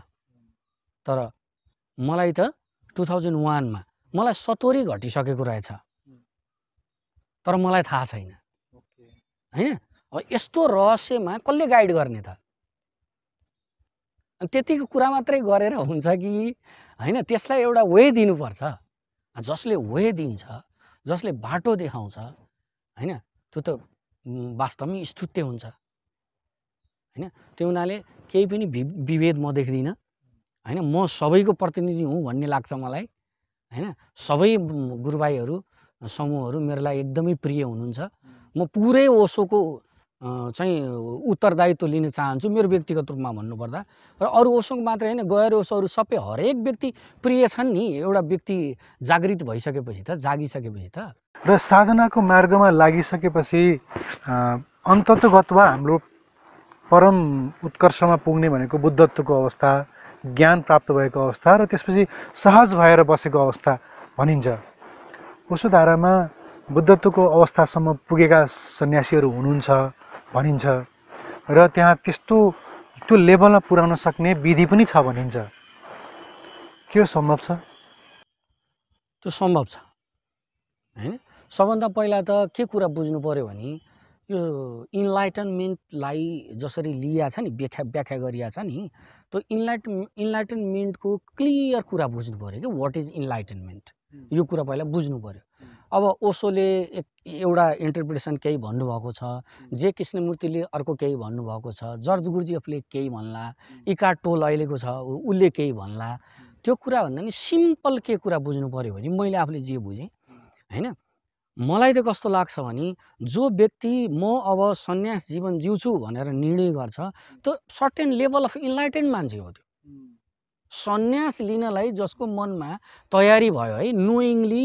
इन्लाइटन भनेको नेपालीमा ठ्याक्कै भन्दा चाहिँ खास प्रज्वलित भएको अवस्था हो, प्रकाशित भएको अवस्था हो। ज्ञान थाहा पाएको, मतलब अन्धकारमा थियो, अलिकति आँखा खुलेर उज्यालो रहेछ भनेर देखेको अवस्था हो। राइट। ठ्याक्कै नेपालीमा चाहिँ फेरि हाम्रो संस्कृतमा नेपालीमा चाहिँ मोक्ष प्राप्त गर्नु बुद्धले निर्माण भनिदिनु भयो, त्यही शब्द हो होइन। तिनै शब्दहरू छन्, तर शब्दहरूमा के हुन्छ भने हरेक शब्दले आफ्नो एउटा मिनिङ बोकेको हुन्छ होइन।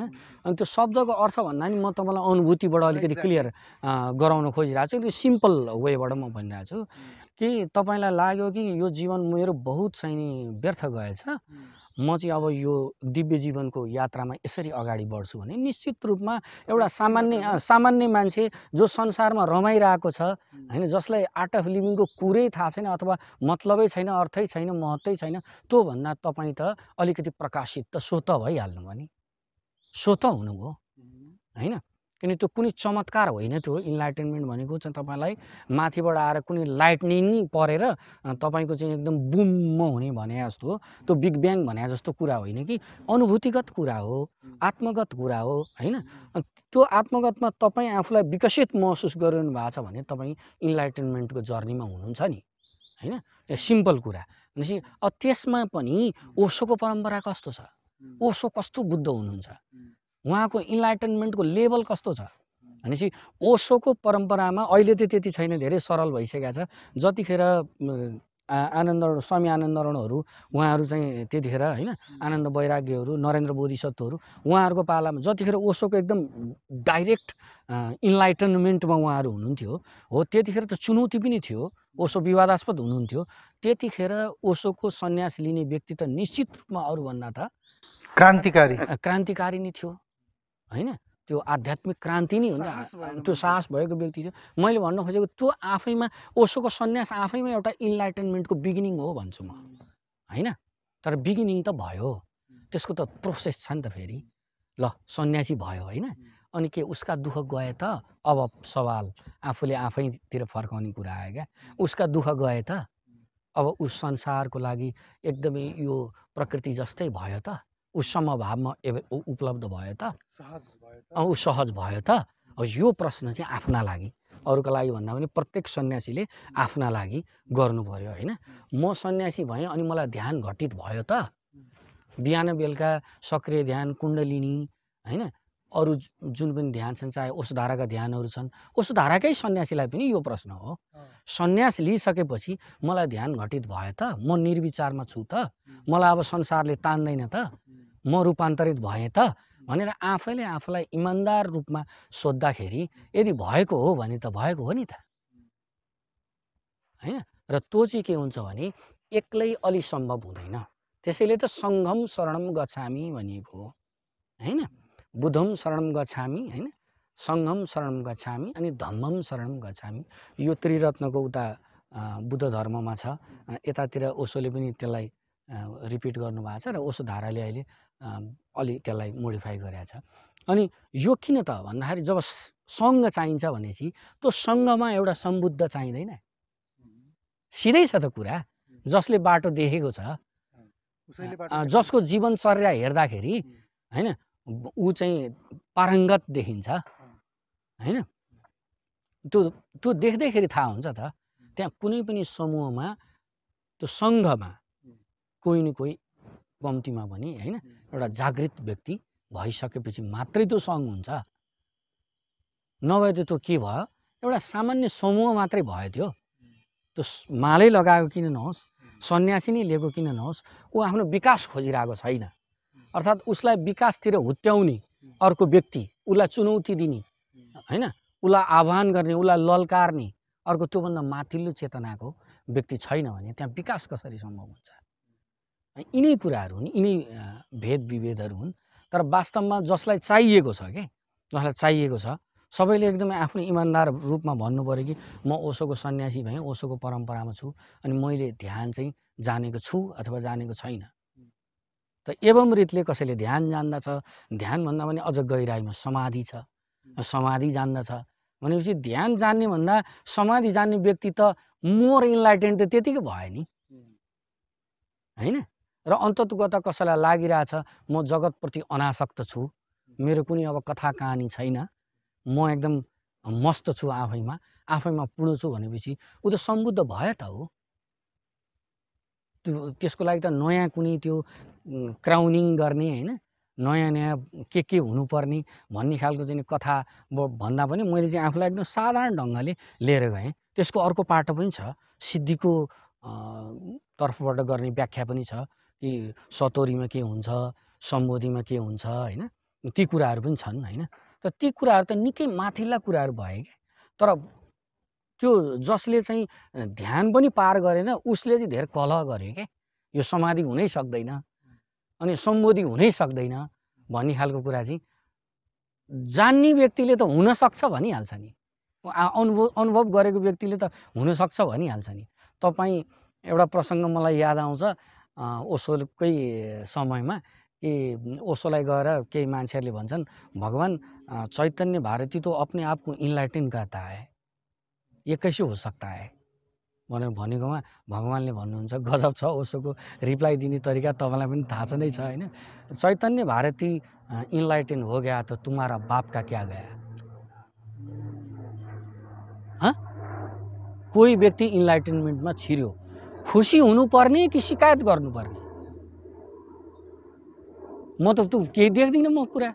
तपाईँ इनलाइटनमेन्टमा जानुभयो, म त खुट्टा ढोक्न तयार छु नि, तपाईँसँग त झुक्छु नि, किनभने तपाईँ इनलाइटनमेन्टमा प्रवेश गर्नुभयो भने तपाईँ मेरो भविष्य हो। म त्यही जगतको लागि चाहिँ एउटा मङ्गलको कुरा हो नि। बुद्धको प्रसङ्ग छ, ओशोले भन्नुभएको छ बुद्ध जब समोधीमा उपलब्ध हुनुभयो पुष्प वृष्टि भयो आकाश मार्गबाट भन्ने कुरा छ। बाहिरको पुष्प त वृष्टि हुन्छ कि हुँदैन थाहा छैन, तर म भन्छु जब मलाई खुमारी चढ्छ त सारा जगतसँग म एक हुन्छु। अनि यो कहानी होइन के। अनि जो साथीहरू अभ्यासै गर्नुहुन्न हैन, जो साथीहरू साधनै गर्नुहुन्न, अनि उहाँहरू यो सम्भव छैन भन्नुहुन्छ, उहाँहरूको लागि त ठिक छ, किनभने उहाँहरूले त बोधै गर्नु भएको छैन। उहाँहरूले यो त एकदमै दुर्लभ कुरा हो, यो अलङ्घ्य कुरा हो, यस्तो त हुनै सक्दैन भन्नु नेचुरल्ली दे आर राइट है। तर इन रियालिटी यो सबै सम्भव छ हैन। 10औं दिनसम्म कहिलेकाहीँ महिनौँ दिनसम्म पुरै खुमारी चढै हुन्छ, संसारसँग सबै नाताहरू टुटिरहेको हुन्छ। संसारको यो अघि हामीले भन्यो नि यो मिथ्यात्व हुन्छ नि, त्यसको स्पष्ट बोध हुन्छ। हामीले समाधिको धेरै नै कुरा गऱ्यौँ। अष्टाङ्ग योगमा पनि यम नियम आसन प्राणायाम प्रत्याहार धारणा पछि ध्यान र समाधिको बाटो त्यहाँ पनि देखाइएको छ। ध्यानमा पनि ओशोले त सम्भोक्षी समाधि के हो भनेर भन्नु नै भयो। समाधिको तपाईँले धेरै विज्ञान बुझ्नुभएको छ, समाधिको अनुभूति गर्नुभएको छ, समाधिलाई बुझाइदिनुहोस् न। समाधिलाई चाहिँ बुझाउनलाई प्रेमको प्रसङ्ग लियो भने सबै मान्छेले एकदमै राम्ररी बुझ्छन् के। साधना सबै लगभग बुझ्नको लागि त्यो प्रेमको प्रसङ्ग भयो भने चाहिँ एकदम राम्ररी मान्छेले बुझ्छ है। अनि सुरुमा एकदम किशोरावस्थाको प्रेम यदि तपाईँलाई घट्या छ भने तपाईँ त्यहाँ जानुहोस्, तपाईँको रिएक्सपेरियन्सिङ गर्नुहोस् त्यहाँ त्यो मोमेन्टलाई, अथवा दर्शकहरूलाई पनि म भन्छु त्यस्तो रिभिजिट गर्नुहोस् त्यसलाई। जब कोही एकदमै मन पर्छ अनि त्यो एक किसिमको यो भाव तरङ्गहरूमा हामी चुर्लुम्म हुन्छौँ हैन।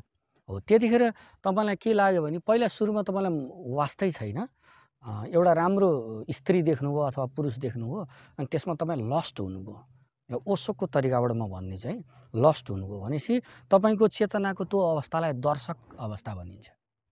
तपाईँ चाहिँ you are completely lost in the sin, any sin, कुनै पनि सिनमा तपाईँ कम्प्लिटली लस्ट हुनुहुन्छ हैन।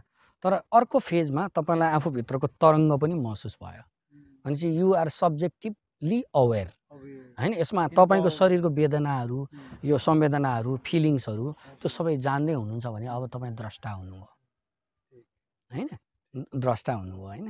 अनि त्यसपछि तपाईँ त्यहाँ प्रेमालाप गर्नलाई तपाईँले मौका पाउनुभयो, अझ बढी विकसित भयो तपाईँहरूको त्यो सम्बन्ध है। प्रेमालाप गर्नलाई तपाईँ मौका पाउनुभयो, तपाईँ प्रेमालापमा हुनुहुन्छ र तपाईँ जान्दै हुनुहुन्छ कि तपाईँ प्रेमालापमा हुनुहुन्छ भनेपछि तपाईँ साक्षी हुनुभयो हैन। तपाईँ साक्षी हुनुभयो नि त, साक्षी हुनुभयो। तर तपाईँ प्रेममा यति लिन हुनुभयो कि दुनियाँ भुल्नुभयो, त्यो समाधि हो हैन। तर त्यसलाई उसले पतञ्जलीले भनेको जस्तो के हुन्छ भने सविकल्प समाधि भयो। समाधि पनि विकल्प भन्नाले अर्को क्षण त्यो टुटिहाल्छ हैन, त्यो सविकल्प समाधि भयो त्यो। केही क्षणलाई तपाईँ त्यो तपाईँको आनन्दको अनुभूतिमा परमात्माको थुप्रै आयामहरू रहेछन् हैन। मैले पनि सद्गुरुको कृपाले त्यो जान्ने मौका पाएँ। ओशोभन्दा पहिला 18 आयामको कुरा गरिएको रहेछ परमात्माको हैन। ओशोले आएर 3टा आयाम थप्नुभएको छ, 21 आयाम समाधिको अहिले नोन छ। र सद्गुरु औलिया बाबा भन्नुहुन्छ यो त धेरै छ, अनन्त छ। यो हामीले अहिले यहाँ यो अनुभव गराइरहेको कुरा चाहिँ यो 21 आयाममा छ। त एउटा जुन जब तपाईँ इन्द्रियातीत लोकमा प्रवेश गर्नुहुन्छ, सबभन्दा पहिला तपाईँलाई सबैभन्दा सजिलो साउन्डलेस साउन्ड ओमकारको अनुभव हुन्छ। वान ह्यान्ड क्ल्यापिङ होइन, जेनहरूले ओसोले भन्नुभएको, जेनले चाहिँ त्यसलाई एक हातको ताली भन्छन् भनेर होइन। अनि त्यो छ। अनि अर्को चाहिँ जब अन्तर जगतमा प्रवेश गर्नुहुन्छ, तपाईँले अन्तर जगतलाई देख्नुहुन्छ जसको रूप छैन, आकार छैन, त्यो निराकार, र त्यहाँ एक किसिमको आलोकको हामीलाई दर्शन हुन्छ। भनेपछि यो मुख्यतया दुईवटा आयाम, यस्तो थुप्रै आयामहरू हुन्छ। कुनै एउटा आयाममा तपाईँ लीन हुनुभयो, त्यो समाधिको अवस्था हो होइन। तर त्यो समाधि लाग्छ टुट्छ, लाग्छ टुट्छ, त्यो सविकल्प समाधि भयो क्या। अब एउटा लागिरहने स्थितिमा पनि बिस्तारै पुग्न सकिन्छ, त्यो निर्विकल्प समाधि भयो। त्यसपछि चाहिँ निर्विकल्प समाधिलाई पनि सबीज र निर्बीज समाधि भनेर डिफाइन गर्नुभएको छ पतञ्जलीले होइन। त्यो भने चाहिँ अब निर्वाणतिर जाने यात्राको कुरा भयो, त्यो बीज नै समाप्त गर्ने र बीज राख्ने त्यो कुरा भयो होइन। त्यसलाई मैले यहाँ अहिले भन्न चाहिनँ होइन, त्यो व्याख्या थप गर्न चाहिनँ, किनभने यहाँ अरू प्रसङ्ग आउला। त्यो समाधि भन्ने चाहिँ अनुभव गर्न सकिन्छ होइन, एकदम स्पष्ट कुरा क्या। समाधि भन्ने अनुभव गर्न सकिन्छ, त मैले नै गरेको छु। म नै अहिले एकछिन कुराकानी बन्द गरेर यहाँ बसेँ भने एकछिनमा म समाधिमा प्रवेश गर्न सक्छु, म गरि नै रहेको छु होइन।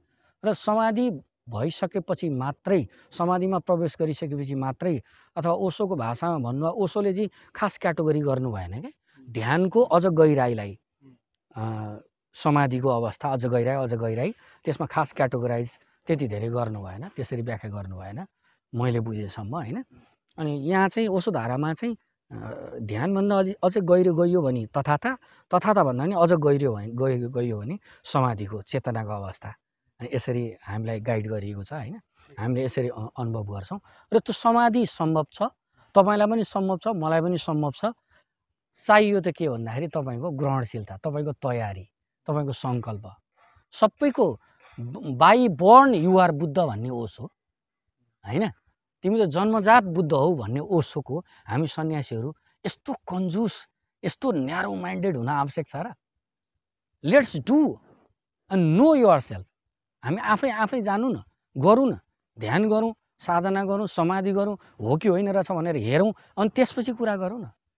एटलिस्ट हामी ओशोको सन्यासीहरू त वैज्ञानिक ढङ्गले अगाडि बढौँ न, यति त उदार चित्त त राखौँ न हामी होइन। अनि कुरै नबुझी जसरी सामान्य मान्छेहरूले ओशो भनेको सेक्स गुरु हो भने जस्तै गरी समाधि भन्ने चिज हुँदैन, अनि इन्लाइटनमेन्ट भन्ने चिज हुँदैन, अनि अब यसलाई चाहिँ कमर्सलाइज गरिएको छ अथवा होइन, यो कुराहरू गर्नुको कुनै तुक देख्दिनँ म। यो आरोप बेकार छ। बरु म अरू साथीहरूलाई भन्छु, आउनुहोस्, हेर्नुहोस्, लेट्स डु इट, अनि त्यसपछि हेर्नुहोस् के हुन्छ भनेर। बेकार म देखिरहेको छु, मेरो साथीहरू होइन, धेरै साथीहरू म देखिरहेको छु, त्यत्तिकै टाइम पास भइरहेछ, टाइम वेस्ट भइरहेछ। म भन्छु टाइम वेस्ट भइरहेछ। माला छ, ओशोको माला छ, वस्त्र छ, सब ठाँटबाट सबै चिज छ। ओशोको जोरवादी बुद्धको कुरा अघि हामीले अलिकति कम्प्लिट गर्न पाएको थियौँ। सबैभन्दा ओशोको मार्ग जुन हो त्यो चाहिँ तन्त्र योग भन्दा हुन्छ लगभग, किनभने जीवनलाई भोगेर त्यसबाट जाग्ने, भोग्दै जाग्ने अथवा जागेरै भोग्ने होइन। तर त्यहाँ एउटा दुर्घटनासम्म हुने सम्भावना ओशो आफैले व्याख्या गर्नुभएको थियो कि यो तन्त्रमा एउटा दुर्घटना हुने सम्भावना छ, किनभने मान्छे भोगमा लिप्त भएर जान्छ। यदि ऊ जाग्न सकेन भने भोग त उसलाई अलाउड नै छ, जाग्न सकेन भने त डुब्यो होइन। हो त्यो कुरा चाहिँ जोरवादी बुद्धमा के दुर्घटना भयो भने साथीहरूले जोरबा समाते, बुद्ध छैन। अर्थात् साधना आन्तरिक जुन समृद्धिको कुरा छ त्यतातिरको यात्रा छैन, यता संसारतिर त छुट छ, अब दौडिरहेको छ। ठिक है स्वामीजी, अहिले हामी यो जुन ठाउँमा बसेर कुरा गरिरहेछौँ, थली होइन यो ठाउँको नाम, थलीको यो जङ्गलमा यस्तो मजाको हावा चलिरहेछ, हरियाली छ, जगत कति सुन्दर देखिएको छ। एक दिन यो जगत नै छोडे जानुपर्छ नि है? पर्छ, डेफिनेटली पर्छ। अर्थात् मर्नु त सबैलाई छ, मर्नु छ, मर्नुभन्दा अगाडिको सब लडाइँ होइन त? जुगाको लडाइँ होइन। मृत्यु चाहिँ ले त सबै चिज इन्ड गरिदिन्छ, फिनिस्ड जान्छ। अहिले कोरोनाले गर्दा मृत्यु हाम्रो अगाडि चाहिँ ताण्डव गरिरहेछ भन्छन्, नाचिरहेछ। मृत्युको कुरा गर्ने बित्तिकै त्यो अगाडि गरेका जुन कुराहरू जुन छन् नि एक्कासी समथर भए जस्तो फिल हुन्छ क्या मलाई। हामी ठुला ठुला झगडाहरू ठुला ठुला कुराहरू गरे पनि होइन, आखिरमा जब मृत्यु आरेघाटमा गएर कोही जलिरहेको देख्दा होइन म पनि मर्नुपर्छ भन्ने अनुभूति हुँदा एक्कासी हाम्रो इगो कहाँबाट कहाँ तल जान्छ क्या। हालाकि त्यो फेरि घाटे वैराग्य हुन्छ, घरमा फेरि घरमा गइसकेपछि त्यो वैराग्य सकेर जान्छ। त्यो घाटे वैराग्यलाई कन्स्टेन्टली राख्ने हो भने जीवन अलि सहज हुन्थ्यो होला, हामी अलि सहज हुन्थ्यौँ होला, इगो पनि हाम्रो अलिक कम हुन्थ्यो होला है। मृत्यु के हो स्वामीजी? बहुत राम्रो छ सवाल। यो एउटा मात्रै चिज निश्चित छ, त्यो चाहिँ मृत्यु भने जस्तो धेरै व्याख्या पनि सुनिन्छ। मृत्यु चाहिँ खास एउटा प्रक्रिया हो है। यहाँ के प्रक्रिया छ भने अघि नै हामीले कुरा गऱ्यौँ, यहाँ पर्मानेन्ट केही चिज छैन, सबै चिज चेन्जिएबल छ होइन। अनि हामी इन्द्रिय शरीरसँग तादात्म्य राखेको हुनाले यो चाहिँ सधैँ जस्ताको तस्तै रहोस्। हाम्रो सबै चेतना चाहिँ भोगमा छ कि, अनि आफ्नो कब्जामा छ। भोगको लागि त कब्जा गर्नु पऱ्यो नि त, त्यो कब्जामा छ। अनि त्यो मृत्युले चाहिँ त्यो सबै चिजमा फुल स्टप लगाइदिन्छ, पूर्णविराम लगाइदिन्छ। त्यो हुनाले मृत्यु यति भयावह भएको हो सामान्य जनको लागि होइन। तर हो चाहिँ त्यो के भन्दा जम्मा जम्मी बुद्धले त्यसलाई अनित्य भन्नुहुन्छ क्या। यहाँ नित्य केही चिज छैन क्या, सबै परिवर्तनशील छ, सबै परिवर्तनशील छ। मृत्यु त्यहाँभन्दा बढी केही पनि होइन। जब तपाईँ मनमा बाँच्नुहुन्छ, मनले एकदम म्याग्निफाई गर्छ। मनले चाहिँ यो संसार चाहिँ एकदमै सदा यहीँ म रहि नै रहँ, यो भोगि नै रहँ, यसलाई विशाल रूपमा चाहिँ म्याग्निफाई गरेर क्या यो नै सबै थोक हो भनेर मनले इन्टरप्रेट गरिरहेको हुन्छ। तर तपाईँसँग जब गहिरो गरी हेर्नुहुन्छ, यसको मिथ्यापनलाई जब देख्नुहुन्छ, अनि भित्र एक किसिमको वैराग्य जुन घटित हुन्छ नि, त्यसपछि फेरि त्यही मृत्यु फेरि एकदम सामान्य खेल, सामान्य परिवर्तन मात्रै हुन्छ। त्यसैले ऋषिमुनिहरूले ओशोले पनि होइन मुख्य चाहिँ मृत्यु चाहिँ अहङ्कारको हो भन्नुहुन्छ।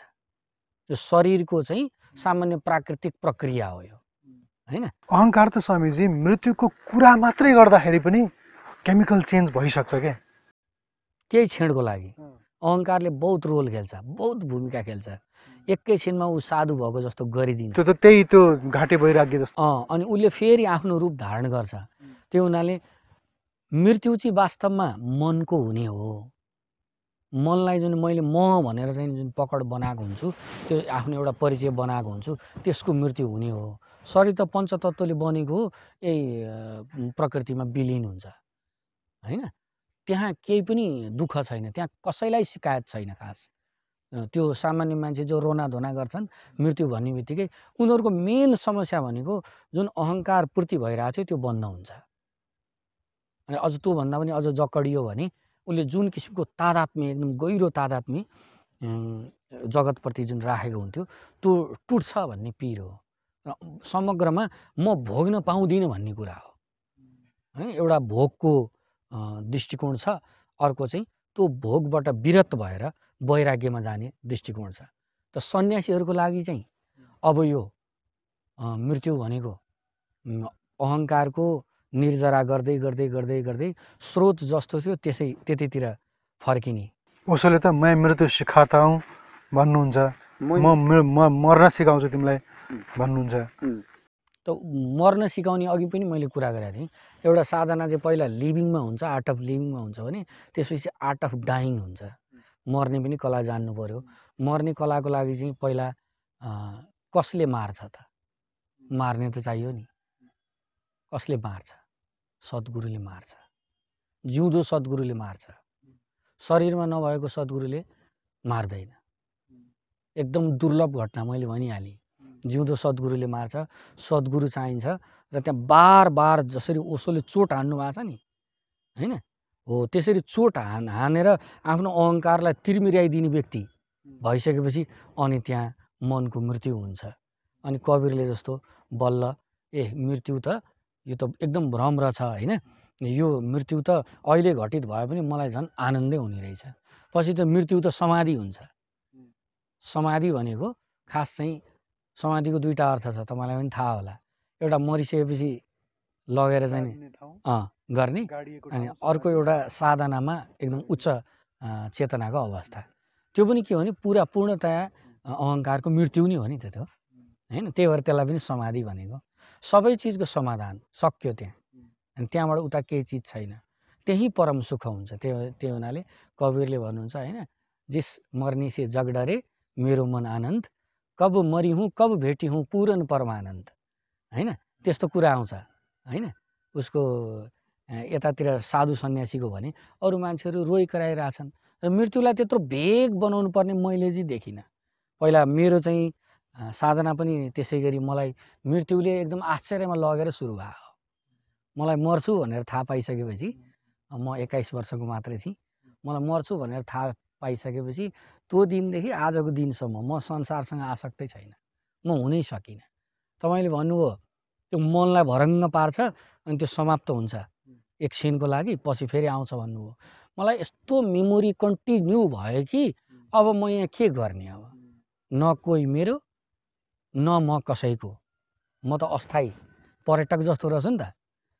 त्यही चिज प्रगाड हुँदा हुँदा हुँदा जब मलाई बोध हुन्छ शरीर भनेको म होइन होइन, मन भने पनि म होइन, अहङ्कार भने पनि म होइन भनेपछि अनि फेरि मृत्यु हुँदैन, अनि मै अमृत हुन्छु फेरि। अनि त्यसपछि मृत्युमा अमृतम गमय हुन्छ त्यहाँ अब होइन। असतोमा सद्गमय तमसोमा ज्योतिर्गमय, अनि मृत्युमा अमृतम गमय हुन्छ फेरि। म त शाश्वत साक्षी चैतन्य तत्त्व पो रहेछु भनेपछि अब मृत्युको भय पनि हुँदैन होइन। अनि त्यसपछि चाहिँ बोथ अब आर्ट अफ लिभिङ भने मैले, आर्ट अफ डाइङ भने मैले, त्यसपछि लास्टमा आर्ट अफ सेलिब्रेसन हुन्छ। त्यसपछि सबै सन्तहरूले डाइङ पनि जसले पार गर्यो अब आर्ट अफ सेलिब्रेसनमा हुन्छ, उनीहरू महारास गर्छन् अब।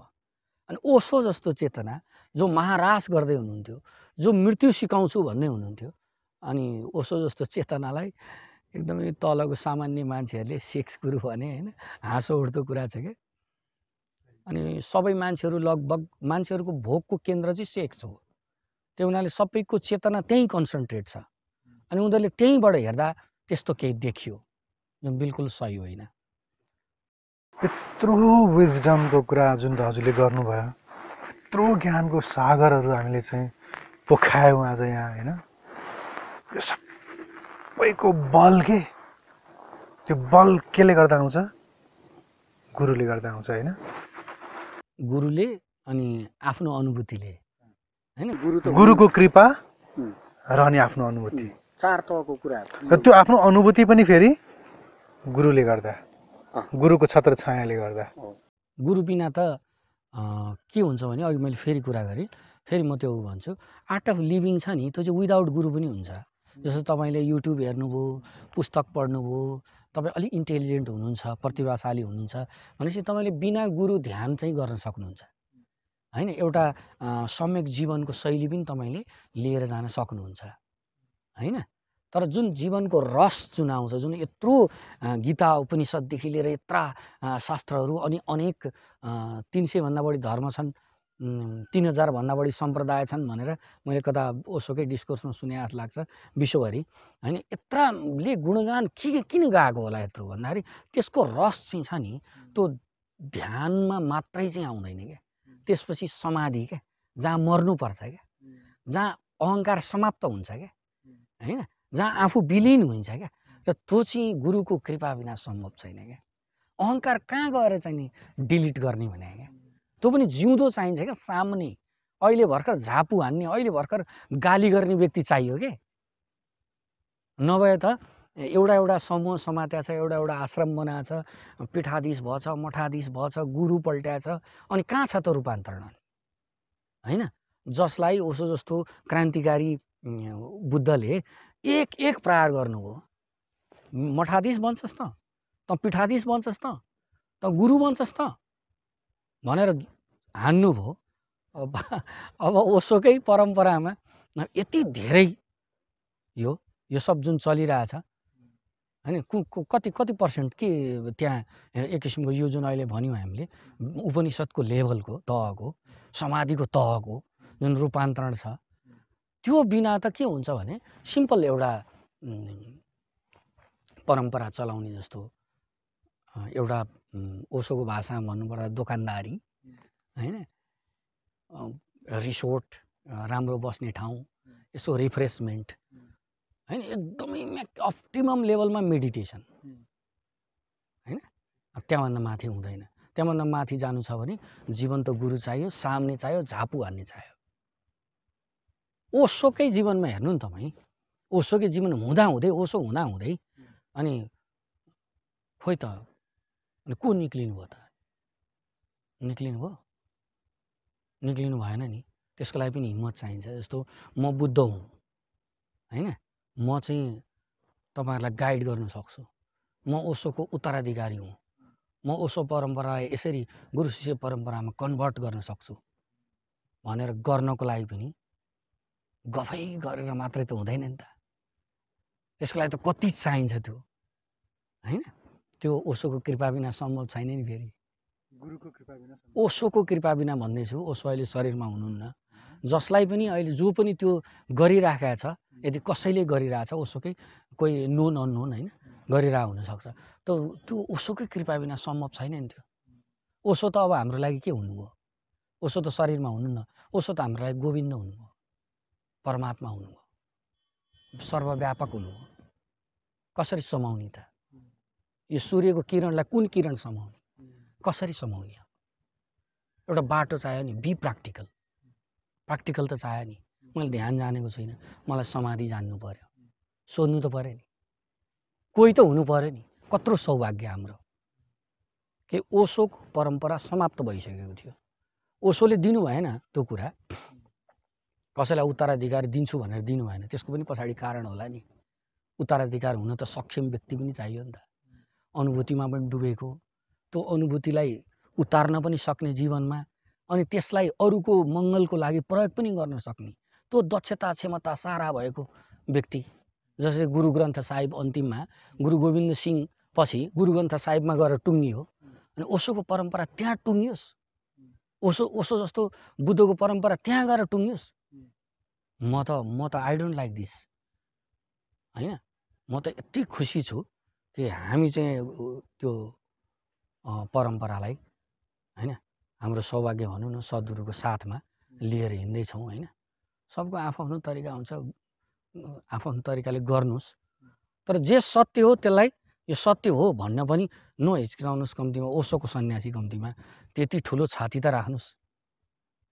अथवा ठिक छ होइन रङ हो, कम्प्लिटली रङ हो भने कम्प्लिटली रङ हो भनेर जस्टिफाई त गर्नुहोस् हैन। यो कुरा हुन्छ विदाउट गुरु। हामीले भन्न खोजेको विदाउट गुरु तपाईँको अहङ्कार गल्दैन। जिउँदो गुरु अगाडि त्यो अहङ्कार गल्दैन, र अहङ्कार नगलेसम्म आर्ट अफ डाइङ हुँदैन, आर्ट अफ डाइङ नभएसम्म समाधि हुँदैन। र जुन कुरो जुन ओशोले दिनु खोज्नु भएको थियो त्यसमा हामी अगाडि बढेनौँ यदि त्यो छैन भने, त्यसैले यो त हाम्रो सुखद कुरा हो। बिल्कुल। आजको एपिसोडमा हामीले समग्रमा जीवनलाई बुझ्नको लागि एउटा ओशो जस्तो महापुरुष बुद्ध पुरुषलाई नजिकबाट निहाल्ने प्रयास गऱ्यौँ। धेरै तरिकाले धेरै एङ्गलहरूबाट ओशोले भन्नुभएका कुराहरू एनालाइसिस गऱ्यौँ र ओशो पछिका विभिन्न चाहिँ जुन अङ्गहरूले काम गरिरहेका छन् ती अङ्गहरूको बारेमा कुरा गऱ्यौँ। ओशोलाई समग्रमा आजको कार्यक्रमले धेरै बुझायो जस्तो लाग्छ मलाई। लगभग पछिल्लो एपिसोडमा अघिल्लो एपिसोड हेरिसकेपछि अघिल्लो एपिसोडमा त हामीले जीवन भनेकै के हो, जीवनलाई नै बुझ्न प्रयास गर्दैथ्यौँ। अब जीवनलाई बुझ्नको लागि, जीवनलाई जान्नको लागि गुरु चाहिन्छ, त्यो बाटोमा हिँड्नै पर्छ भनिसकेपछि फेरि हजुरले हिँडेको बाटोलाई जान्नको लागि, हजुरले हिँडेको बाटोमा फेरि रिभिजिट गर्न, रिवकिङ गर्नको लागि आजको यात्रा भयो। समग्रमा आजको कार्यक्रमले धेरै पथिकहरूलाई अझै ओशोको सम्बन्धमा क्लियरेन्स गर्यो होला भन्ने आशा लाग्छ मलाई। लगभग हामीले चाहिँ 1 घन्टाभन्दा बढी कुरा गऱ्यौँ र ओशोलाई धेरै राम्रोसँग बुझ्यौँ र जीवनलाई बुझ्नको लागि ओशोलाई बुझ्न चाहिँ राम्रो कुरा हो र त्यसले हामीलाई यो बाटोमा हिँड्न सहयोग गर्नेछ। मैले सोध्नुपर्ने प्रश्नहरू ओशोका सम्बन्धमा धेरै थिए र क्लियर गरेँ। यो भनिरहँदा यो सोधिरहँदा ओशोको जगतमा भएका जति पनि सङ्घ संस्थाहरू छन् ती कुनै पनि सङ्घ संस्थाहरूप्रति हाम्रो भेदभावको राखेर कुरा गरिएको होइन कि बिल्कुल रूपमा बुझ्नको लागि यो चाहिँ बाधे तत्त्वबोध भने जस्तो ती यो बादबाट यो कुराहरूबाट हामीले प्रष्ट हुन प्रयास मात्र गरिरहेको हो। फेरि पनि सरल रूपमा सरस रूपमा छोटोमा यो जीवन चाहिँ अब कसरी मिठो बनाउन सकिन्छ होला स्वामीजी त्यो अलिकति बताइदिनुहोस् अनि फेरि हामी मिठो इन्डिङ गरौँ। एकदमै धन्यवाद सुभाषजी। कि ओशोको अलिकति हामीले सबै त कुरा गर्न भ्याएनौँ, ओशोको अलिकति कुरा हामीले गऱ्यौँ। कतिपय कुरामा हामी अलिकति प्रासङ्गिक पनि भएनौँ होला होइन। ओशो चाहिँ एकदमै विराट सागर जस्तो हुनुहुन्छ क्या। हामीसँग जस्तो पात्रता छ जत्रो पात्र छ त्यति नै उगाउने हो ओशोलाई। ओशोको बारेमा बताउने एकदम धृष्टता नै हो। ओशो त्यति विराट हुनुहुन्छ होइन। त समग्रमा मैले भन्न खोजेको कुरा के हो भने अघिल्लो एपिसोडमा चाहिँ हामीले एउटा दिव्य जीवन पनि हुन्छ है, दिव्य जीवनतिरको यात्रा गर्नुपर्छ, यसरी गऱ्यो भनेदेखि राम्रो हुन्छ भन्ने कुरा गरेका थियौँ। यसमा चाहिँ मेरो बुझाइमा दिव्य जीवनको यात्रा गर्न तयार भइसकेको व्यक्ति, सङ्कल्पित भइसकेको व्यक्ति, यतिसम्म कि सन्न्यास्त भइसकेको व्यक्तिले पनि कसरी यात्रा गर्छ भन्ने कुरा हामीले भन्यौँ जस्तो मलाई लाग्छ होइन। आर्ट अफ लिभिङमा जान्छ पहिला, अनि आर्ट अफ लिभिङ भन्दा पनि माथि आर्ट अफ डाइङमा जान्छ, अनि त्यसपछि अन्ततगत आर्ट अफ सेलिब्रेसनमा जान्छ। यसरी भनेपछि साथीहरूलाई त्यो कुरा अलिकति क्लियर भयो होला भन्ने मलाई लाग्छ होइन। अब जीवन कसरी सुन्दर बनाउने भन्ने त यही नै कुरा हो। यदि सन्यास नलिएसम्म, यो संसारबाट विरक्ति नजागेसम्म, संसारमै अझै मन रमाउन्जेलसम्म त संसारकै दुःख चोट होइन घाउ पीडामै रमाइरहेको छ एउटा व्यक्ति भनिसकेपछि त उसको जीवन त त्यही ठिक छ नि। तर त्यहाँबाट जब उसलाई चर्याउँछ, उसले जुन मलम जुन चाहिन्छ उसलाई, त्यो मलम त उसले अध्यात्ममा प्रवेश नगरिकन त सम्भवै छैन। त अध्यात्ममा पनि प्रवेश गर्यो, अझ हामीले चाहिँ नि त्यहाँ च्यालेन्जिङ कुरा गऱ्यौँ। अध्यात्ममा पनि प्रवेश गर्यो भनेपछि इमान्दार भएर ऊ ध्यानमा प्रवेश गर्नु पर्यो। ध्यानमा प्रवेश गरेको छैन भने सन्यासी पनि खुसी छैन होइन।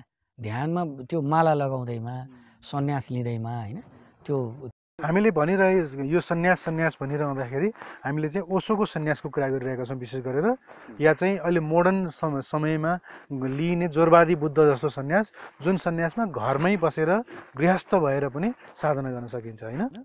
अहिले त्यो एकदम सही छ, बिल्कुल छ। त मैले अहिलेसम्म बुझेअनुसार चाहिँ अहिलेको सन्यास चाहिँ लगभग त्यस्तो गृहत्यागी एकदम एकान्तवासी भनेको एकदम थोरै छन् होइन। त्यो पनि एकदम जोगी सन्यासी टाइपका एकदम उमेर पुगिसकेका, जिन्दगीबाट हारेका थाकेका केही प्रतिशतहरू मात्रै छन्।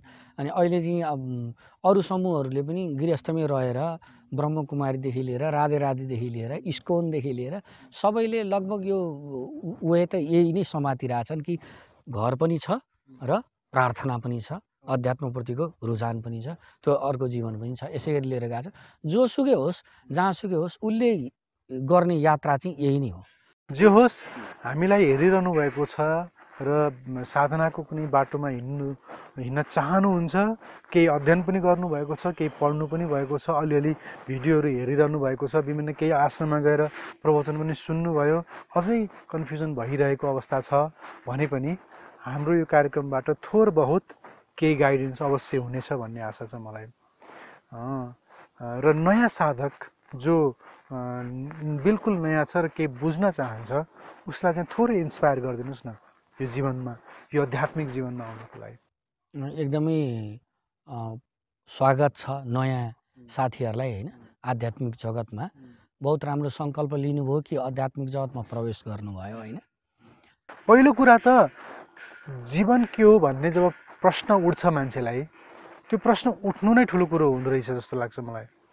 उठिसकेर अब म जीवन बुझ्छु, म यो जीवनमा किन आएँ, म के गर्नुपर्ने हो मैले भन्ने कुरा क्वेस्ट जागिसकेपछि तपाईँ ट्र्याकमा आइसक्नुभयो होइन। अब चाहिँ अगाडि बढ्नको चाहिँ मात्रै देरी हो होइन। मलाई चाहिँ के लाग्छ भने नि मैले देखेँ जे देखेँ त्यो म भन्छु। के देखेँ भने धेरै साथीहरू चाहिँ त्यसरी जीवनको रहस्य बुझेर अनि सन्याससम्म आइपुगेको त्यस्तो पनि लाग्दैन मलाई। अनि ओशोले नै सुरुमा तपाईँ एकदम भटाभट सन्यास दिनुहुन्छ, सन्यास भनेको कुरा यस्तो सस्तो कुरो हो र भनेर ओशोलाई सोद्धाखेरि मान्छे नै हतारमा छ, त म गरौँ के, अहिले म माला फालिदिन्छु। अनि 2-4 दिनमा उसले त्यो कुरा बुझ्छ। कतै जिन्दगीमा हन्डर ठक्कर खाएपछि उसलाई होस आउँछ। अनि त्यसपछि उसलाई आफैभित्र उसले प्रयोग गरिसकेपछि उसको आफ्नै अभ्यासबाट आफ्नै अनुभवबाट उसलाई दोस्रो पटक वास्तविक सन्यास घट्छ भन्नुभएको छ ओशोले होइन। अनि म पनि त्यस्तै देखिरहेको छु। कोही साथीभाइको हिसाबले आएको छन् सन्यास लिन, कोही रमाइलो छ भनेर आएको छन्, कोही के भनेर आएको छन्। तपाईँले भने जस्तो एकदम थोरै प्रतिशत मात्रै जीवनको रहस्य यो रहेछ, यस्तो भएर चाहिँ म चाहिँ सन्यासमा जानुपर्ने रहेछ भनेर जुन बोध जागेर जुन सन्यासमा आउनुभएको मान्छेहरू एकदम कम हुनुहुन्छ। त्यस हुनाले सबैलाई म के भन्छु भने सन्यासमा अथवा आध्यात्मिक जीवनको सुरुवात तपाईँले गर्नुभयो, एकदमै धेरै बधाई छ, एकदमै धेरै शुभकामना छ। र अब के गर्नुहोस् भने एकदमै बुझ्नु नै भएको छ जीवनको यस्तो रहेछ रहस्य, यो एकदम परिवर्तनशील छ, आज छ भोलि छैन। त्यसैले म होसपूर्वक जिउँछु, एकदम आनन्दमा जिउँछु, अनासक्त रहेर जिउँछु भनेर त्यस्तो बोध नै भइसकेको छ भनेदेखि त त्यसै अनुसार अब डुब्नुहोस्, आर्ट अफ लिभिङबाट आर्ट अफ डाइङतिर जानुहोस्। अनि त्यसपछि अझ बढी रहस्यका आयामहरूमा प्रवेश गर्नुहोस्। बहुत सुन्दर छ होइन, बहुत उत्सवमय छ जीवन होइन। र त्यस्तो किसिमको बुझ्नु भएको छैन, त्यो गइरहेको छैन, तर कम्तीमा प्रवेश चाहिँ गर्नुभएको छ भने हुनसक्छ तपाईँको अघिल्लो जन्मको पुण्य कर्मको फल। अनि तपाईँ यहाँ आउनु भएको छ, ढिलो चाँडो तपाईँलाई त्यो बोध हुनेछ। हँसिबा खेलिबा धरिबा ध्यानम गर्नुहोस्, ध्यानलाई गम्भीरपूर्वक नलिनुहोस्, एकदम सिरियस भएर यसलाई नलिनुहोस्, एकदमै रमाइलो ढङ्गले आनन्दपूर्ण उत्सवपूर्ण ढङ्गले यसलाई लिनुहोस्। अनि बिस्तारै बिस्तारै त्यसमा अझ गहिराईमा प्रवेश गरिरहनुहोस्, गहिराई बिस्तारै बिस्तारै लिनुहोस्। यसरी तपाईँको जीवन अझ बढी दिव्य हुँदै जान्छ। ठिक छ स्वामीजी, आजको यो कार्यक्रममा हजुरले जति पनि कन्फ्युजनहरू थियो त्यो क्लियर गरिदिनु भयो। हजुरको दिव्य अनुभूतिहरू सेयर गरिदिनु भयो। धेरै धेरै यस्ता गहिरा अनुभूतिहरू सेयर गरिदिनु भयो जुन सामान्यतया बाहिर सुन्न पाइँदैन। हजुरको यो अनुभूति, हजुरको यो साधना र हजुरको यो साधनाको साध्य अझै अगाडि बढोस्, सहजतातिर धेरै अगाडि चाहिँ जहाँ पुग्न चाहनुहुन्छ हजुरको प्रवेश होस्। हजुरको सुस्वास्थ्यको कामना र हजुरको यो समयको लागि पनि म एकदम आभारी छु। अन्तमा केही मैले छुटाएको छु भन्ने सोध्न छ भने भनिदिनुहोस्। धेरै धेरै धन्यवाद सुभाषजी, आज पनि फेरि मलाई यहाँ प्रस्तुत हुने मौका दिनुभयो। तर ओशोको बारेमा चर्चा चलिरहेको थियो, म चाहिँ ओशोको बारेमा बताएर आज यतिमै सन्तुष्ट छैन। धेरै कुराहरू छुटेका छन्, हामीले सक्दो समेट्ने कोसिस गऱ्यौँ। अर्थात् हामीलाई एकदम स्पष्ट रूपमा यो चाहिँ के हो भनेर भनिरहँदाखेरि अझ बढी हामीले गर्न पाउँथ्यौँ होला। तर यति पनि एकदमै काफी छ कि केही कुराहरू, केही शङ्काहरू, केही सन्देहहरू, केही जिज्ञासाहरू म अलिकति क्लियर गर्न चाहन्थेँ। आज मैले अलिकति मौका पाएँ होइन। सबैजनाको जीवन साधनामय होस्, मङ्गलमय होस्, सधैँ परमात्मातिर मोक्षतिर सबैको यात्रा अघि बढोस्, मेरो यति नै भन्नु छ। अरू थप केही छैन। धेरै धेरै धन्यवाद तपाईँलाई। बहुत ल, आजको कार्यक्रम यस्तै रह्यो। हाम्रो कार्यक्रम हेरेर यत्रो बेरसम्म हामीले सुनेर साथ दिनुभएकोमा धन्यवाद दिन चाहन्छु। र क्यामेरामा सधैँ जस्तो हामीलाई साथ दिने अतुलजी, आउनुहोस् अतुलजी प्लिज यतातिर। अतुलजीको साथको लागि पनि हामी धेरै धेरै धन्यवाद दिँदै आजको कार्यक्रमबाट बिदा हुन्छौँ। हवस् त, नमस्कार। The Secrets of Life with Subhas Agam.